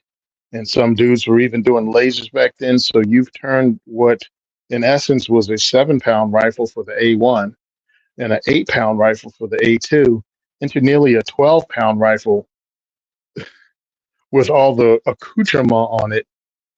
And I'm like, and you're still just shooting it at the range, dude. Now, all of a sudden, how many manufacturers are out there putting out retro rifles today? All over the place. I wonder how much of that is, we can finally go into the shed and get that stuff that didn't sell for years and sell it. But no, I don't think it's much of that because I was talking to Colt, and I was talking to Colt, the Colt reps, because Colt had their M16A1 that came out, and it was like $2,400 when everyone else was putting theirs out. When Brownell came out with their whole line, and it was like $1,200 to $1,400. They bought theirs as surplus from the Philippines. So they weren't sitting in warehouses. These things have gone to other countries. And what they were doing was picking them up from other countries that had upgraded from the Vietnam era stuff that we sent to them in the 70s and 80s. The companies are going back to them in the 2010s and 2015s and buying them back. Colt was? Yeah, or so, the other companies? Well, Colt did. I think the other companies just went ahead and made them. I know Brownell did. Yeah, okay. Made new stuff. And then the surplus market was full of dudes like me who were like, this stuff was decent. When you have an AR with a 20-inch barrel, iron sights, and it weighs 7 pounds or less, 6 pounds, you got something that's pretty decent. You figure out how to put a light on it, you have a okay home defense firearm. And then when Brownells came out with their 4X, the old school 4X, that was a reproduction of what Colt made for their optic, it kind of was like, you know what? The advances we made gave you a lot more options if you're using them. But if you're not using them, what's the point of that heavy ass quad rail if all you're going to do is hang one flashlight off the front end? Well, that's what I was going to say is the quad rail was the result of we need a light on there, and then people with nods wanted, people with night vision wanted lasers on there. So because you can essentially be lights off and just have your infrared laser. People think lasers are lasers that you can see, but most of the time it's infrared laser. So you have your night vision on, you can hold your gun at your hip, and you can see essentially the path that the bullet's going to go down. I mean, essentially, not exactly, but essentially. So then, you can put rounds on target effectively at night, and that's what we do. We own the night, so it makes a lot of sense. And if people want to emulate that, awesome. But the problem is that, like you said, they would extrude a bunch of aluminum to create the stuff because they were at first they were like, oh, that gives you all the options to move the light anywhere you want. Well, nobody wants the light back by their mag well. They figured that out pretty quick. And, they only need it up front. So then they went to a bunch of smooth options that didn't last very long because now you don't have nowhere to hold on to. It's not strong enough and blah, blah, blah. So they just started to extrude different thinner shapes and then just put some, actually they probably extruded of normal and then cut away most of it. But essentially that's what you're getting today is some version of a basket weave looking, is that the right word? Like a knit, some sort of a structure that they can remove as much as possible, but they've engineered it so that it's still strong because they're making them rugged. I'm not saying they're all wimpy. There's probably a couple that are wimpy, but most of them are pretty strong. But they essentially just put that rail out where you need it, or don't even put rail. Then they went to the what do you call them? Like the slots, the various slots that let you put a piece of rail where you want it. And that's all we had is essentially we want to put lights on there. Sometimes we need to put lights on there. We want to put lasers on there. Give us a place to do it. And the industry took like a decade to figure that out. And now it's, hey, remember what we used to use? And that was cool. But I think that's a bit of nostalgia. Yeah, I'm sitting here right now with my Palmetto State 9mm upper that only has cutouts on the side at at 3 and 9, and I can either put in Picatinny rail here or I can do some M-lock something or other in that slot. But at the what is this position? 1 o'clock position, there's just big holes cut, and at the 10 o'clock position on the side, big holes cut. 5 o'clock and 7 o'clock, just big holes cut in it. So it's as lightweight as possible. And I have a flashlight mounted. I have it with a Glock mag in it and my red dot on it. What about backup sights? No, I don't have any backup sights on it.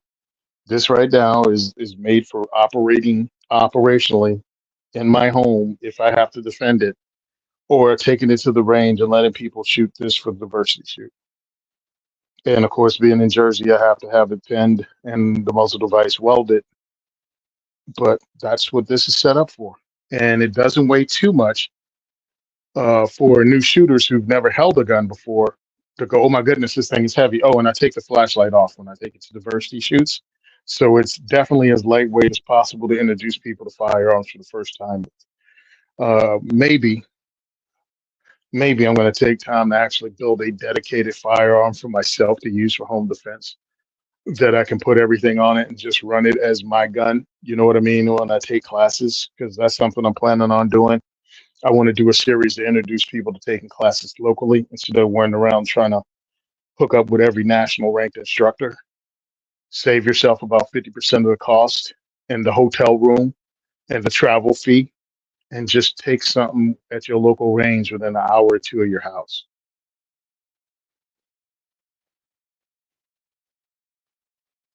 I want to go on that little adventure with people and, put my money where my mouth is, because I've taken local instruction. Obviously, I'm a local instructor. But my whole thing is, come out, take a class. Don't just take your CCW qualification and think you're done. That's just level 1, step 1 of firearms ownership as a responsible firearms owner. It's taking a class and getting the permission from the government. My whole thing is being able to run your gun under pressure, and also fellowship and meet other people like you in different places and not spend a gang of money. I mean, the difference in between a 2-day class with a local instructor and a 2-day class with a famous instructor, it's like 50%, if not more, that you save right off the bat. Like the Chris Costa class I took was $750. So I'm going to say it's like, I like to use the guitar analogy or piano or something like that, an instrument. So you can buy the instrument, nobody cares, and now you own the instrument, and you could probably smack on it or play with it, fiddle with it, and figure something out. And you're not probably going to hurt anybody, and you're going to figure it out maybe, but more than likely you're going to get discouraged because you won't grow at any, you won't get better at any significant pace. unless you're some kind of prodigy or whatever, right? So you're probably going to then go, maybe I'll read a book or something. And there's definitely books on all this stuff, right? And reading the book is like reading a book on how to cook or reading a book on how to do martial arts. Like, it tells you some of the concepts, but there's no practice, right? There's no instruction and there's no practice and there's no like understanding. There's just some, some awareness. So then you're going to go take a class. And I don't disagree with you. Like, you can take a class locally and it's going to be like taking a guitar class local or guitar course from a local person. There's going to be times when you take it from somebody who's kind of not good. And then there's going to be times where the guy's essentially could have been a rock star, but he's decided to teach guitar instead. Right. So there's going to be that range, but it's definitely going to be one-on-one, or like, let's get together with 3 or 4 of my other students and jam out once in a while, or maybe we even go to a bar and jam out so you can get some experience. It's going to be a little bit of coaching, but essentially it's my perspective, my point of view, and you're going to learn my style of, you wanted to learn Spanish guitar, but I only know rock. So you're learning rock. So that's where you can get to like your high-end instructors are going to be like, I want to go learn from, I don't know if there's a high-end guitar instructor. I'm just going to have to say somebody like, somebody who's in a rock or something. But now you might want to go to learn from somebody who plays Spanish guitar or classical guitar or, I don't know, bluegrass, some other type of guitar playing. And that's where classes are interesting. Now, I personally find that if I went to a lot of firearms instructions, a lot of firearms classes, but I liked watching the instructors. So I liked the difference between, like, let's say there was one instructor I can remember who was a Border Patrol officer. So a guy who did essentially like office work for the Border Patrol. He wasn't like out doing stuff, but he was running departments and sectors of the Border Patrol. So he was like an officer, and his CCW class was, you can imagine, like a lecture, like a PowerPoint presentation. It was super factual, super intense. You learned a lot, but I don't know if the guy ever drew a gun before. And, but he had a lot of credential and a lot of interesting things. And then I've taken classes from a guy who was like, the state makes us do this for 8. This is back when the class was 8 hours. The state, or maybe it was back when it was 16 hours. I can't remember. I think it went from 16 to 8 when I did mine, or one of them. And because we have to take them. Oh, no, we never had to take them. We only had to take one. I did the one I had to take, though, of all the classes I've taken. And one of the reasons I started taking more classes is because of this. But my first class I took was a guy who said, the state makes us do this for 8 hours. So first, let's go shoot. And we went shooting. And then he's like, now anybody who wants to stick around can watch my astronomy collection pictures or something. Like, we just farted around. He's like, go do whatever the fuck you want. Fuck the state. And I was like, right on. Like, I'm all about that. But I also want to see more instructions, see different kinds of instructors' approaches to this. So I've seen, a variety of them. So I really liked the differences between instructors. And there's some instructors who, like, I wanted to grow up and be an instructor one day, and guns was a thing. Like, they care about being an instructor. They really get off on it. They just don't know nothing about what they're talking about. Or it takes such a back seat that even if they did know something, they're more worried about teaching you. What it is, they could care less, but they're there to teach you. So you're going to learn. And that's those kind of classes I get pretty annoyed at. You can't know, because some of those are really big people and some of those are little, just smaller. But anyway, that's what I would say. My analogy is that you're going to do firearms instruction. You get firearms instruction from a Navy SEAL. You get firearms instruction from a SWAT cop. You get firearms instruction from a person who's never done any of those things, but has carried their entire adult life. And now you get CCW instruction from somebody who's an activist who creates awareness and is constantly traveling and has been to every state and has been in classes and in different situations with hundreds, if not thousands of different people. And what are those 3-4 classes going to be like? None of one of them's better than the other, but don't just take one class and think you've had firearms instruction. Like, firearms instruction is some of the coolest shit out there. And it's some of the most annoying thing I can ever hear people talk about, because I like it so much that it drives me nuts when people are really boring about it. And there's a lot of boring stuff, but at the same time, I would stop anyone who suggests we have to have it, because what the hell? If you can pick, if you can own a guitar and strum on it, then, and you're happy with that, good. If you can own a gun and put it in your drawer and you're happy, good. That's all you need to be able to do. Just keep it safe in your drawer. we're on the same page. I don't think it's necessary. And I really do think if you want to advance with something, if you want to get better at it or try different things, it definitely that's where it comes in at. But a lot of people have been fooled, bullied, cajoled into believing, oh, if you don't take a big name instructor's class, are you really running a gun? And it's like, yeah, I can run a gun shooting pictures of zombies or shooting garbage. Increasing your skill set with something, you can do it over time, watching YouTube videos and trial and error, or you can cut down on that time and that amount of money that you're going to spend and picking up habits that may be bad by taking formal instruction from someone.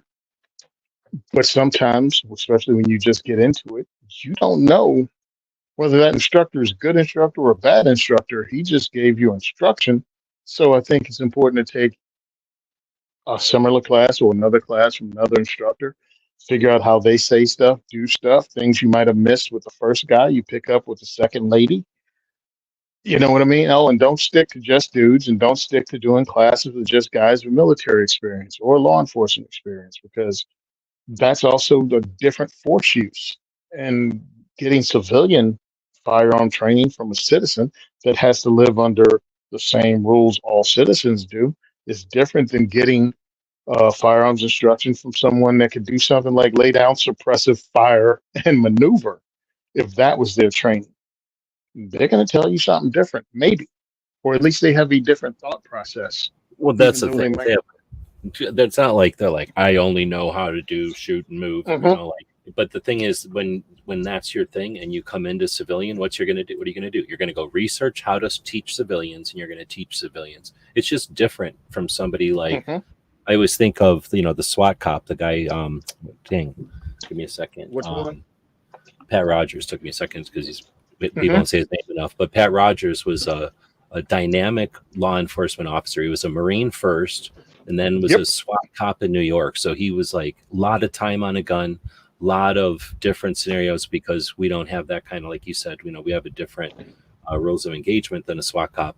But Pat Rogers was very like specific in the way that he would instruct. And then you get, I don't know, you get to Pat, what's his name from out here, Cooper was a LA cop or an LA state trooper and in a race gun like sports shooter.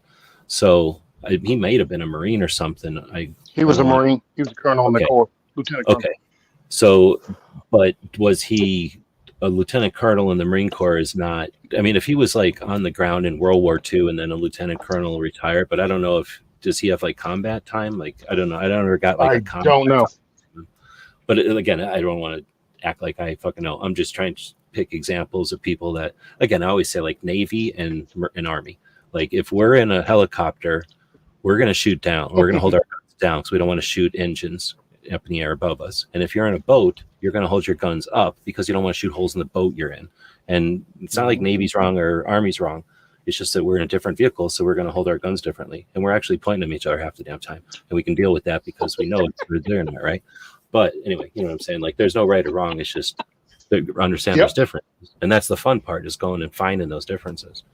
Mm-hmm. And the problem is too many people, and that's what, I guess, when I get discouraged or my eyes roll, is when somebody's been to one type, and then that's the type, and it's the only type, and this is why their type is right all the time, and blah, blah, blah.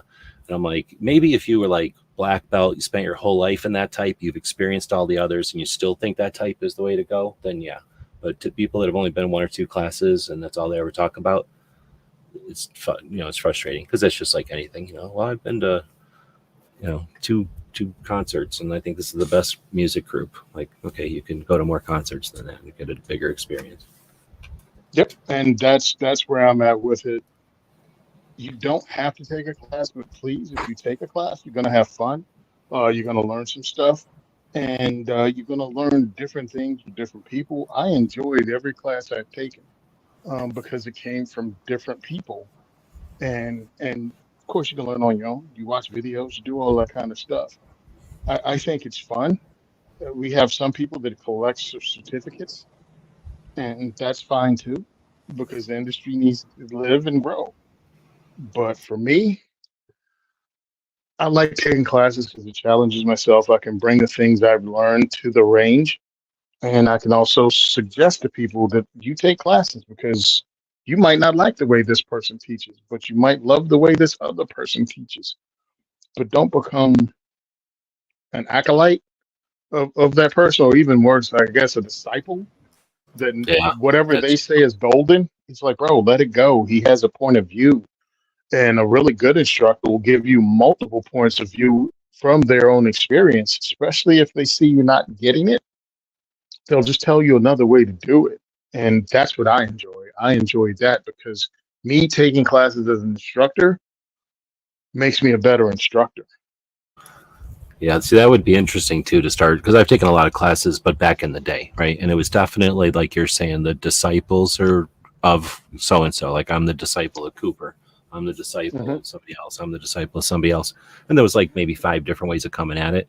And or maybe there was more than that, and it's just easiest to think of it as five different directions. But there was definitely more than one way of approaching things, and like whether or not close up was necessary, for example, like whether or not that was Hmm. silly, right? Whether or not Hmm. revolvers are silly. Like there's some of people who take revolvers seriously, and other people think they're ridiculous, antiquated, and it's those kind of doctrines maybe that you would go to a course and then another course would be drastically different. But it was also a time in history where how many people could even strive to be a gun instructor, and then how many people could follow through on it. Nowadays we need more than ever, plenty of people are able and interested and willing, and it's just there's no way to explain how, I'm going to say the word diverse, but just like how multifaceted there's going to be people that are still true disciples of Cooper or this or that, but now you can have disciples of like Shelley Hill, right? Is that her name? Shelley from Complete Combatant.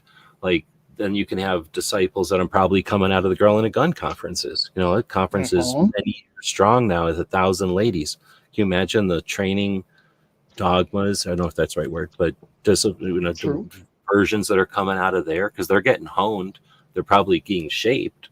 And now that there's so many female carrying, every class I ever took was don't carry off body, and then let's keep moving on. There was no appendix. There was no question of a shoulder holster. And if ladies were going to carry, you're going to wear a belt. Get a belt and start carrying. Who cares if you're a lady? Get a belt. Start carrying on your Hmm. belt. So that, Oh, ladies dude. are like, nope, we're not doing that no more. So that's totally different.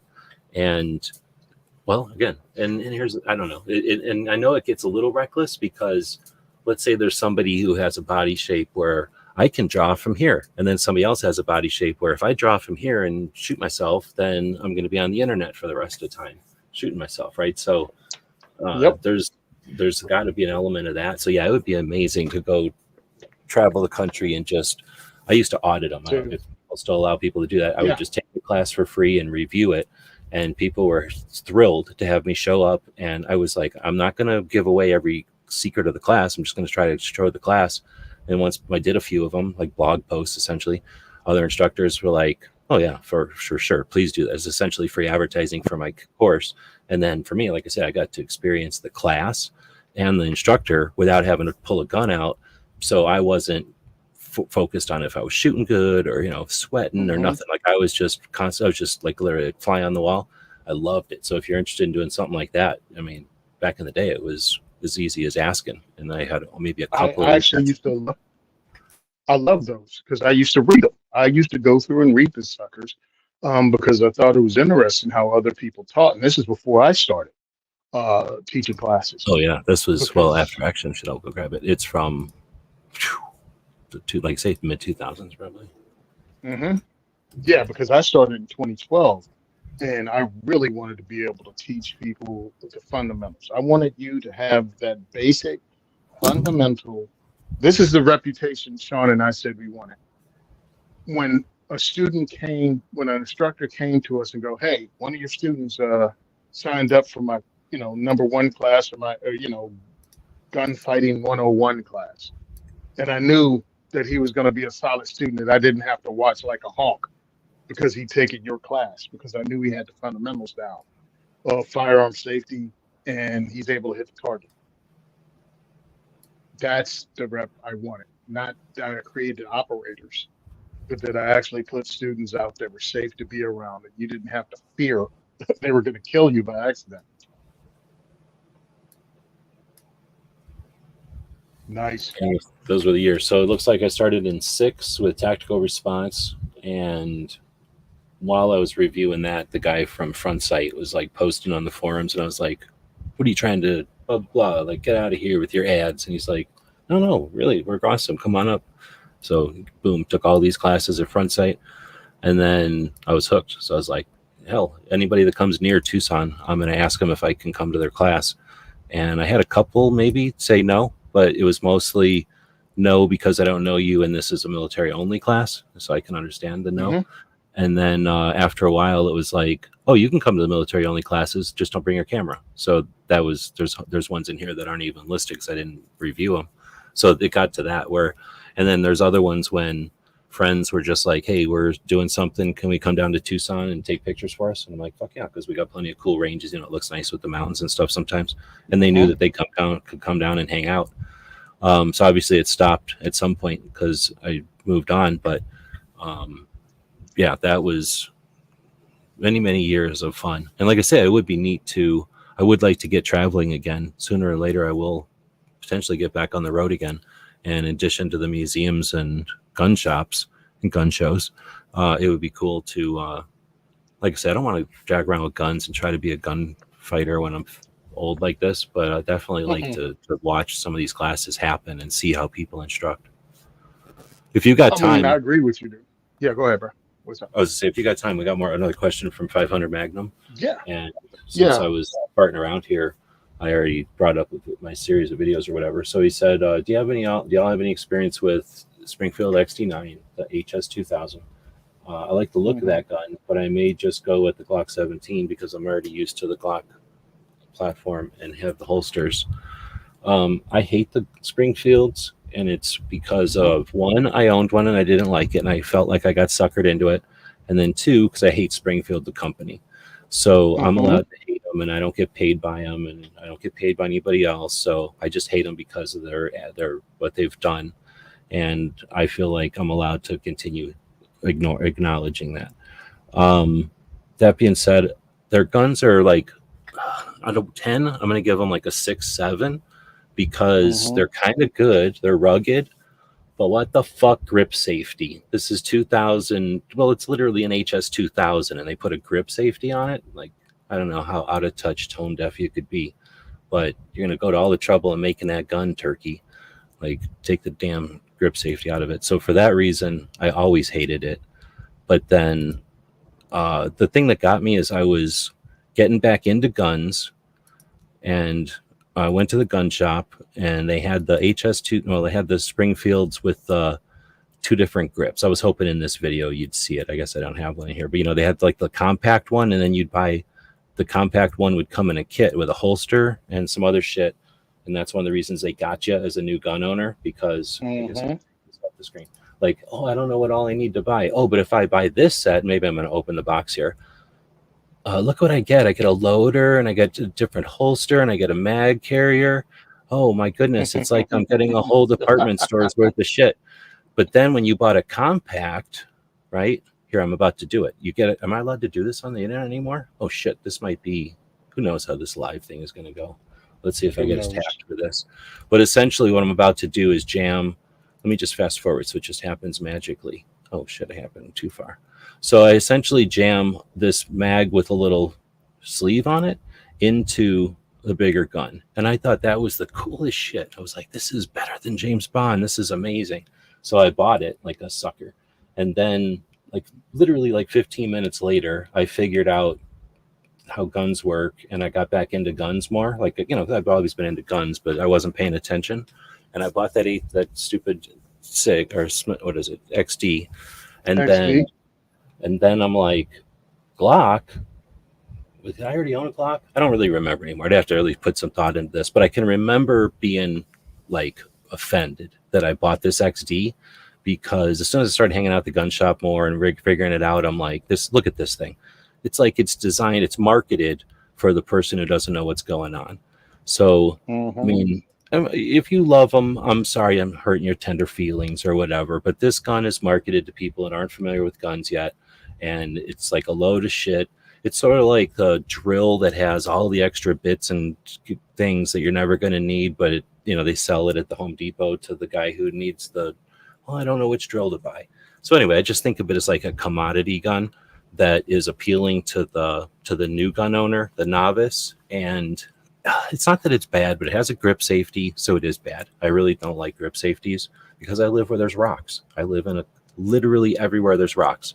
In my house right now, there's rocks, like little tiny rocks like this, right? It comes in on your shoes and whatever.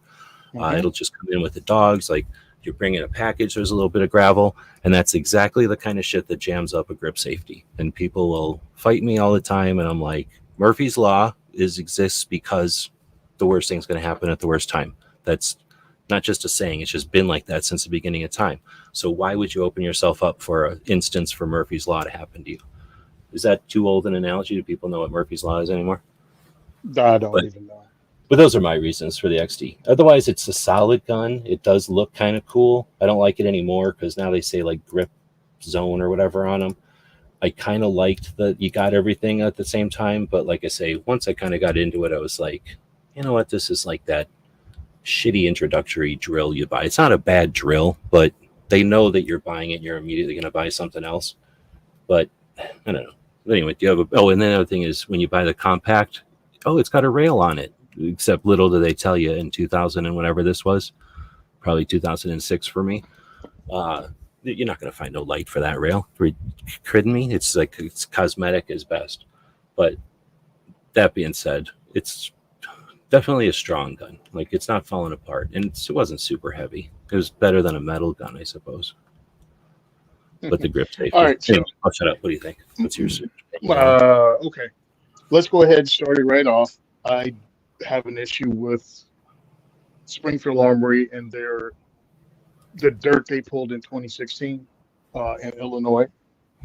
I don't know whether they were genuine, disingenuous, whether it was a mistake, whatever it had. That's in the past, but I still look at him with them jaundiced eye. Number two, because you said he already has a Glock, you have the better of the two guns at this point. So if I'm going to get a secondary striker-fired polymer handgun, I'm not taking the step down, and I consider the step down to go with an XD. And we asked the guys on the podcast, and I'm talking about we're firearms owners with a lot of years experience, even when my guy Zane was there, when TJ was there. So we're going back, almost 10 years of guests. Nobody walks into the gun store and looks for the XDs. Like, oh, cool, new gun shop. Let me check out the XD collection. Correct. Like, I wonder if they have that cool XD I can never get because everybody buys it. Like, yeah, just not there. And that's not an indicator that it's a bad gun. I'm just saying when it comes to the firearms, you check out Smith & Wesson, you check out Glock. CZ is coming up now, so a lot more people, deal with CZ than before. Then there's all the double stack 1911s and everything else. It's just not named. And even if you look at how many PD police departments or even federal agencies, nobody carries that damn thing compared to the number of agencies that carry Glocks, Smith & Wessons, SIGs, or even HKs. There's got to be a reason for that. Now, I don't also like the way they shoot. Not that they shoot horrible, and I got a friend that runs hers in competition, but not really a thing, man. And I know some of their guys who are, Springfield shooters, but like sponsored, but they don't shoot an XD. So I'm just putting all that out there. As far as XD is concerned, that wouldn't be a striker fire polymer gun that I would invest in when I can invest in a plethora of others to check out, even as a secondary guy.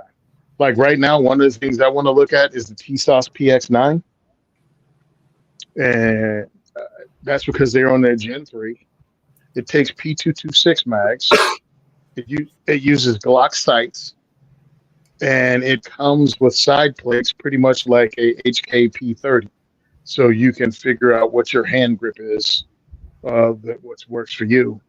And I dry fired it. I talked to the guys at TSOS. So just as an interesting secondary gun that is interesting and doesn't cost a lot of money comparatively to other stuff. And much like XD, you get a whole bunch of stuff in the box, and you can use XD holsters. It looks kind of like a SD if you like the XD look, and it doesn't have the grip safety. So it looks like an XD. It takes P226 mags. It takes Glock sights. And it Is uses this that XD new holster. one that looks exactly like one? It doesn't look exactly like one, but yeah, Oh, okay. Really, really close. Yeah. Yeah. I think I've they seen look people close talking enough. about them. Yeah, yeah, they look close enough that they could be related. If they took the grip safety off of it and made amends to the state of Illinois and somehow to the rest of everybody by doing so good to the state of Illinois, then yeah, I don't have a problem with the gun. Like it's a decent, even though it's made in Turkey or whatever, it's a strong gun. But that grip safety is my issue. Yeah. So, the XD is made in Slovakia or wherever. No, wherever. Turkey. What the P? Oh, really? It's made in Turkey. I think so. Austria-Hungary, isn't that Turkey? No, I don't know. I think it's Turkey though. No. Anyway, my whole thing is this. I don't know Europe. I don't like it. Europe's I don't like it. all the same. Yeah, right. I don't know Europe. I don't care. It's all the way over there. I don't like it compared to everything else. I fired the 10mm XDM Elite at SHOT Show. Did not like even that. Friend of mine, she has 45 ACP, 5.2 inch barrel or 5.5 inch barrel one. That thing ran like a champ, but I think she did a lot of tinkering with it to get it that way. So, Are they made in Croatia? again, yeah, I said Croatia. Okay, I know they have a It name was of a not coming. country. Yeah, they made in Croatia. So my whole thing is no. I would pick at least 5 other guns, manufacturers, polymer striker fire gun before I pick the next one.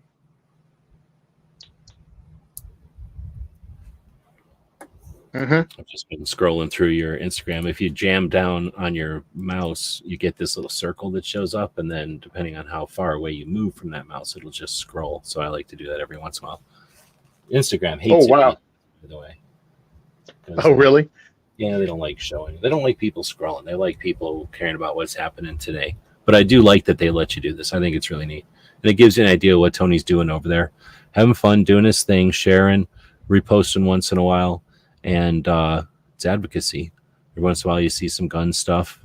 And, well, this was quite a while. I mean, I guess I don't have to click on it if you can remember. It's probably a training line for all the different people. I'm just thinking what one that's okay. This was lately. That was actually what was that? It only went back a year. Yeah. Yeah, because I post almost every day. Yeah. We got my diversity shoots. You got me and the little girl down there who's awesome. We got that as my volunteer youth. We got Christy from Hella Foundation. We got Triggerology, who's an ad with the orange shirt on and the AR right there. He's out of California. He fights for our rights there. There's Kevin Dixie at the bottom at the train and learn I went to last year. That's the Thumper suppressed 45 ACP, integrally suppressed 45 ACP from Tactical Firearms down in Florida. Tactical Light Firearms down in Florida. They actually brought that. And I did the picture with it. I did a little video that said what it was. And right as I put my hot little hands on the magazine, they cease fire and call a range code for the day. So I didn't get to shoot it, man. I was ticked, bro. I'm like, I should have just went ahead and jumped on it and put rounds down range and then taken a picture. So, of course, this year, I was like, yo, where's the 45? And they were like, oh, we didn't bring it. So I didn't get to shoot it. That's our show. This is back. Copyright me. What is this one? It's it's over in the side. Gen 3, Glock 4.5, Gen 3. Spring plate adapter, I guess. Oh, that's from Matador Arms, I think. Oh, okay.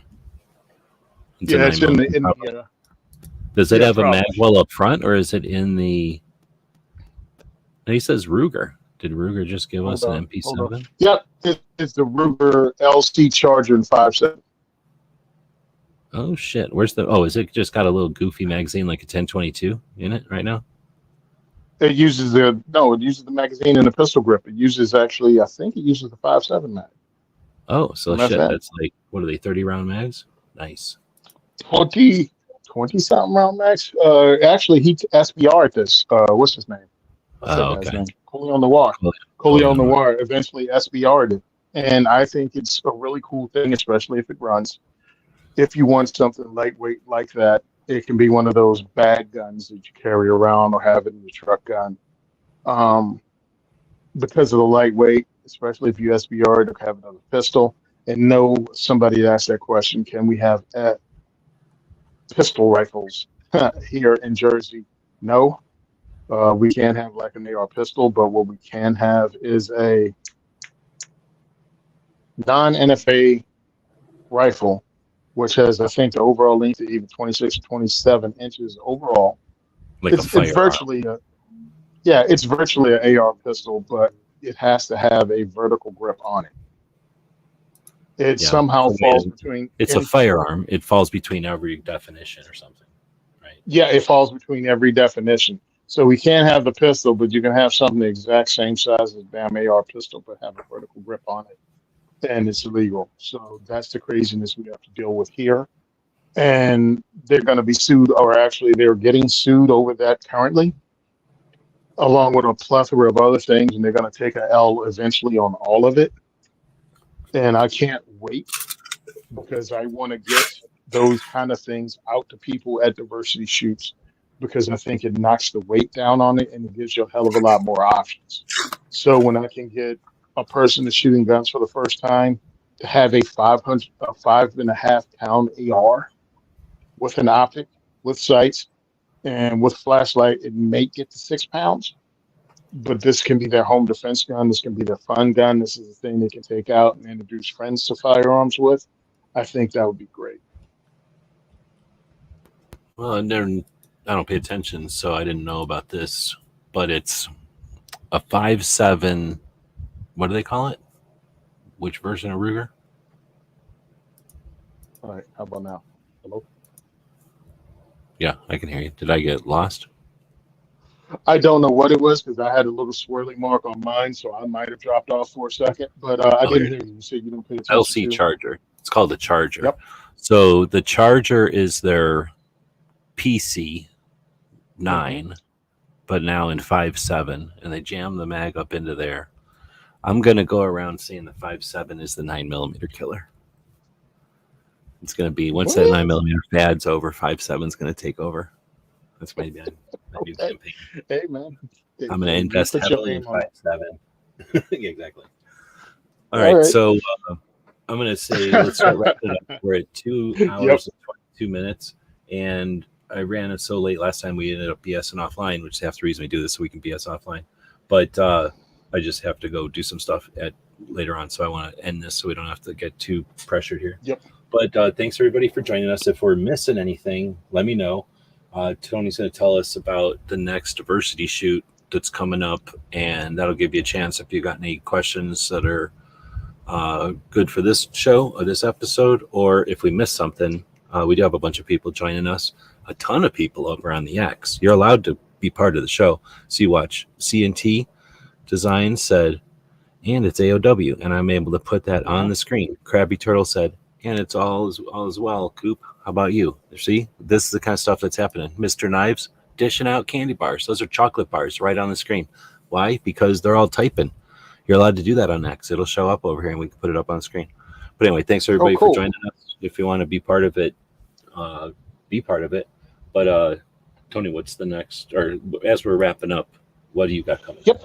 That way. All right. So now, finally, we got 4 diversity shoots going throughout the state. We're going to have 2 in the month of July. That's what my next one is. The next one is July 18th at We Shoot in Lakewood, New Jersey. It's the first time we're having it at We Shoot. If you're listening to me, please, because if you're on X, go to X and share what I have pinned to the top of the page. That's the announcement about We Shoot. We need word out because it's a totally new region of New Jersey. We need to let people know we're there. Because I need to put asses in seats at that first one to let the range know it works out like they want it to work out. It's a great plan to have diversity shoot there. So please share it. The very next week on the 25th of July, I think that's when the last Thursday in July is. We're going to be at Union Hill Gun Club in Monroe, New Jersey. And it's an awesome place. We got ROCK training there. They just opened up their own gun store there. So it's one-stop shopping and it's a gun club. It's not a public range, but coming to the diversity shoot for $20, you can be in there and you can have fun and you can shoot in their place and you can check out their gun store and you get to meet a firearms instructor that's not only a friend of mine, but a very, very good firearms instructor in the state of New Jersey, one of the best. And you get to hang out with us, smoke cigars afterwards if you want. Visit diversityshoot.com and you can see our schedule and show up at whichever one you want. Also, follow me on eventbrite.com under Tony Simon, and you'll get notified every time tickets come for sale. So we have 2 events coming up in the month of July. Hope to see you at either one of them. Either we shoot at Lakewood, New Jersey, or Union Hill Gun Club in Monroe, New Jersey. What else do I have going on? We have the Gun and Gear Review podcast that I'm on every Tuesday, 9 p.m. Eastern Standard Time. And we usually on for about an hour and a half when we're talking about specific firearms every week, including reviews, like the review I'm writing today for the Volsteed Raccoon the Volsteed Raccoon knife. And it's pretty cool. Can't wait to get it out there and let you guys know what's up. Let me see. So that's that. Diversity Shoots. I think that's it. Oh, yeah. And the Second is for Everyone podcast. That'll be coming out soon because they changed their policies over in Anchor. And I have to jump through some hoops to get back on air there. And I can't wait to put out the latest 2A, 4E podcast. I'm either on 99 or episode 100. I forget which. But that's what I'm up to. That's what I'm doing. Give me a follow on X. It's Second for Everyone. Give me a follow on Simon Says Train on Instagram, Simon Says Train on Facebook, and the Second is for Everyone on Facebook. Thank you very much. I love the fact that you just rolling through. So, yeah, that's great. Because one of the things I took, one of the classes I took was social media class at the Ambassador Academy. And they were like, look, when you scroll through, people have to be able to see something that at least that's interesting and make them click on it, make them want to see what you're talking about. So make sure your thumbnail pictures or at least interesting when you do your social media. And I'm thinking some of it is like, hey, those guys look like they're having fun. Hey, look at that freaking green gun. So all that stuff, when I pick out the thumbnail, is for a reason. A lot of these up close of me are because I'm driving, and those are just live. So I'm not going to try to pick a thumbnail for a live. I don't even think it gives you an option. Oh, and you see the ones with the food on it? That's because of, if you played it, the ridiculousness I'm having with IG not wanting me to, like, anytime I post something for Gun and Gear Review podcast that shows the firearms, they retard our reach to the point that it's ridiculous. They'll go from a picture of me smoking a cigar beside it, let's just make up a number. I'll have 1,500 views of that. And then the minute I post the video with 2 firearms and a knife and talk about the Gun and Gear Review podcast, I'll have 23 views. I'm like, did everybody go blind? Did I know?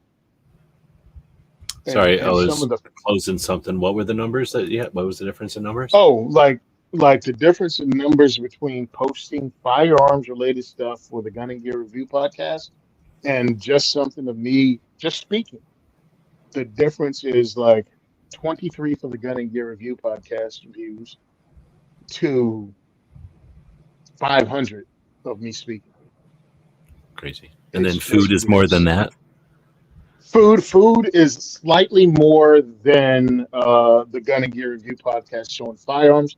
But what happens is people click on the food later.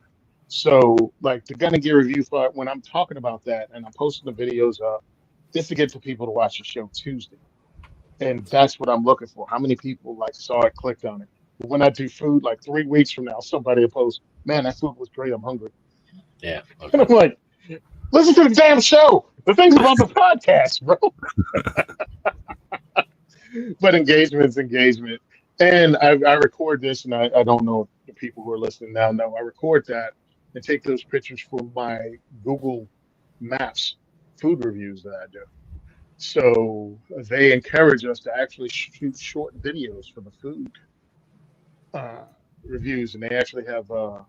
If you post so many, they give you a little notification like you're a photographer extraordinaire now level because you posted 100 videos, that kind of thing. So I take that. Plus, it looks pretty cool, and now I can use it for this too. So it's dual use for the same material. Yeah, that's pretty neat. There was one earlier that when I first started, however far down, because I was going backwards in time here, however far I got to, when I kind of bounced back up, that guy had that T-shirt on that said "Army" because even Marines need heroes. Yeah. Oh, dude, he was busting my chops with the diversity sheet. I was like, "You son of a gun!" I haven't It seen was that. great.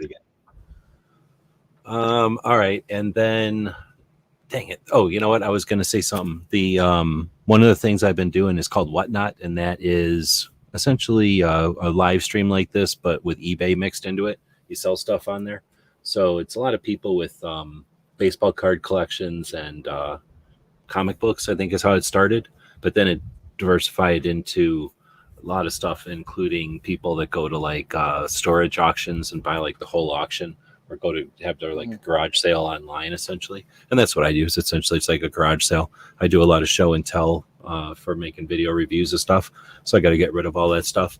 And anyway, they're having on that Whatnot, they're having a knife event. They've had them before, and essentially they just promote their knife sales for a couple of days and then have a couple of days worth of knife events. So I'm going to be participating in that. So I think it's next Thursday and Friday, or Friday and Saturday. I don't remember. It's either one of the two.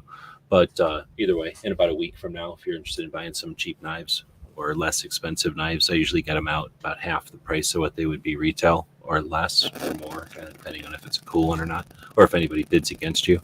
But it's a fast 30-second auctions, and it's live. So anyway, we're having fun with it, and I've been playing with it and using it to sell stuff. But since they're doing a specific knife event, I'm going to participate, and I got a ton of knives. So anyway, if anybody's a knife person, or if you know somebody's a knife person, send them over to it'll be mentioned on all our different platforms, but send them over our way next Friday or next week. And I don't remember what Friday for sure. I don't remember if it's Thursday and Friday or Friday and Saturday. All right, so I guess I'd plug something. I don't usually plug stuff. Then we'll wrap it up. So thanks everybody for joining us. We do have the website out there, askunquestions.com, and you can ask any questions you want. I'm not harvesting emails or nothing. It's not any kind of scam. It's just a way for people to ask questions, either anonymously. Oh, it's only anonymous, I guess. So people have asked all kinds of interesting questions over the years, and feel free to be part of that. We'll be back, unless you're doing something next week. We'll be back next week. I don't think I'm doing anything next weekend. And if you've got questions, let us know. Oh, go ahead. Yeah, I'm actually probably going to a gun shop next week to hang out. It's a brand new shop. Something Tactical Considerations, maybe is the name of it. I'm not sure. It's in New Jersey, and CNJFO actually has a Lehigh Valley shotgun clay shoot. If you scroll through my stuff, last year I went. It was awesome. But this year the funding wasn't there to drop the money on the ticket, so I didn't do it. And then I found out that most of the members of CNJFO, Coalition of Jersey Firearms Owners, are actually going to be participating in the clay shoot, but they had an opening for this new thing, and they wanted to have people there, so they got volunteers for that. And I'm just going to drop by and maybe hang out with them because some of their volunteers are my volunteers for diversity shoot. So I'll just get to hang out with the fellas at a gun shop next week. And if you want to check them out, CNJFO, go to cnjfo.org or follow them on their social media, CNJFO. And you can find out what gun shop it is, where it is. I don't even know where it is. I'm just going to go wherever the hell it is and support the guys that support me twice a month at diversity shoots. Very cool. Okay, well then maybe I'll do another maps or something like that. So do a project next week, and then we'll get back together in a couple weeks. Okay, cool. Right. Thanks everybody for joining us, and I'll throw a commercial up here for Gizzard, who does a show every Friday, and that'll let me go check and see if Brooke has her show ready or not yet. This is Earl Benson reporting from downtown Topeka, where Gizzard Gary is rampaging through the city. Authorities have asked the public to stay indoors. They believe he will tire soon and need a nap. Gizzard Gary can normally be seen on Foul Territory Friday nights at 7 p.m. Central. Wednesday, 8 p.m. for the channel members chat. Stay safe and give him the bird. Earl Benson signing off. All right, she hasn't posted it yet, but in a couple hours, Brooke Cheney will have her Suicide Prevention Saturday show. That'll be a live, about a half an hour or less usually. Just a kind of a focus on that, that fact that 2 out of 3 deaths with a firearm are suicide, and those numbers are used against us. And the best way to prevent or fight it back at that is to help those folks to normalize the conversations. And every single week, Brooke puts effort to making that happen. So probably the best thing that's going on a regular basis. Happy to be the opening act for that one. It's one of the reasons we do this show at this time of the week, so that we can be that opening act. Normally she has it set up so I can just attach it to this show and you'll have a direct link. But since it's not there, I'll just mention it and say thanks everybody again for joining us. Oh wait, somebody's saying C&T is saying goodbye and Mike is saying goodbye. Thanks everybody again for joining us live. If you were on X, you could have interacted too. It's nothing stopping you. It's free country.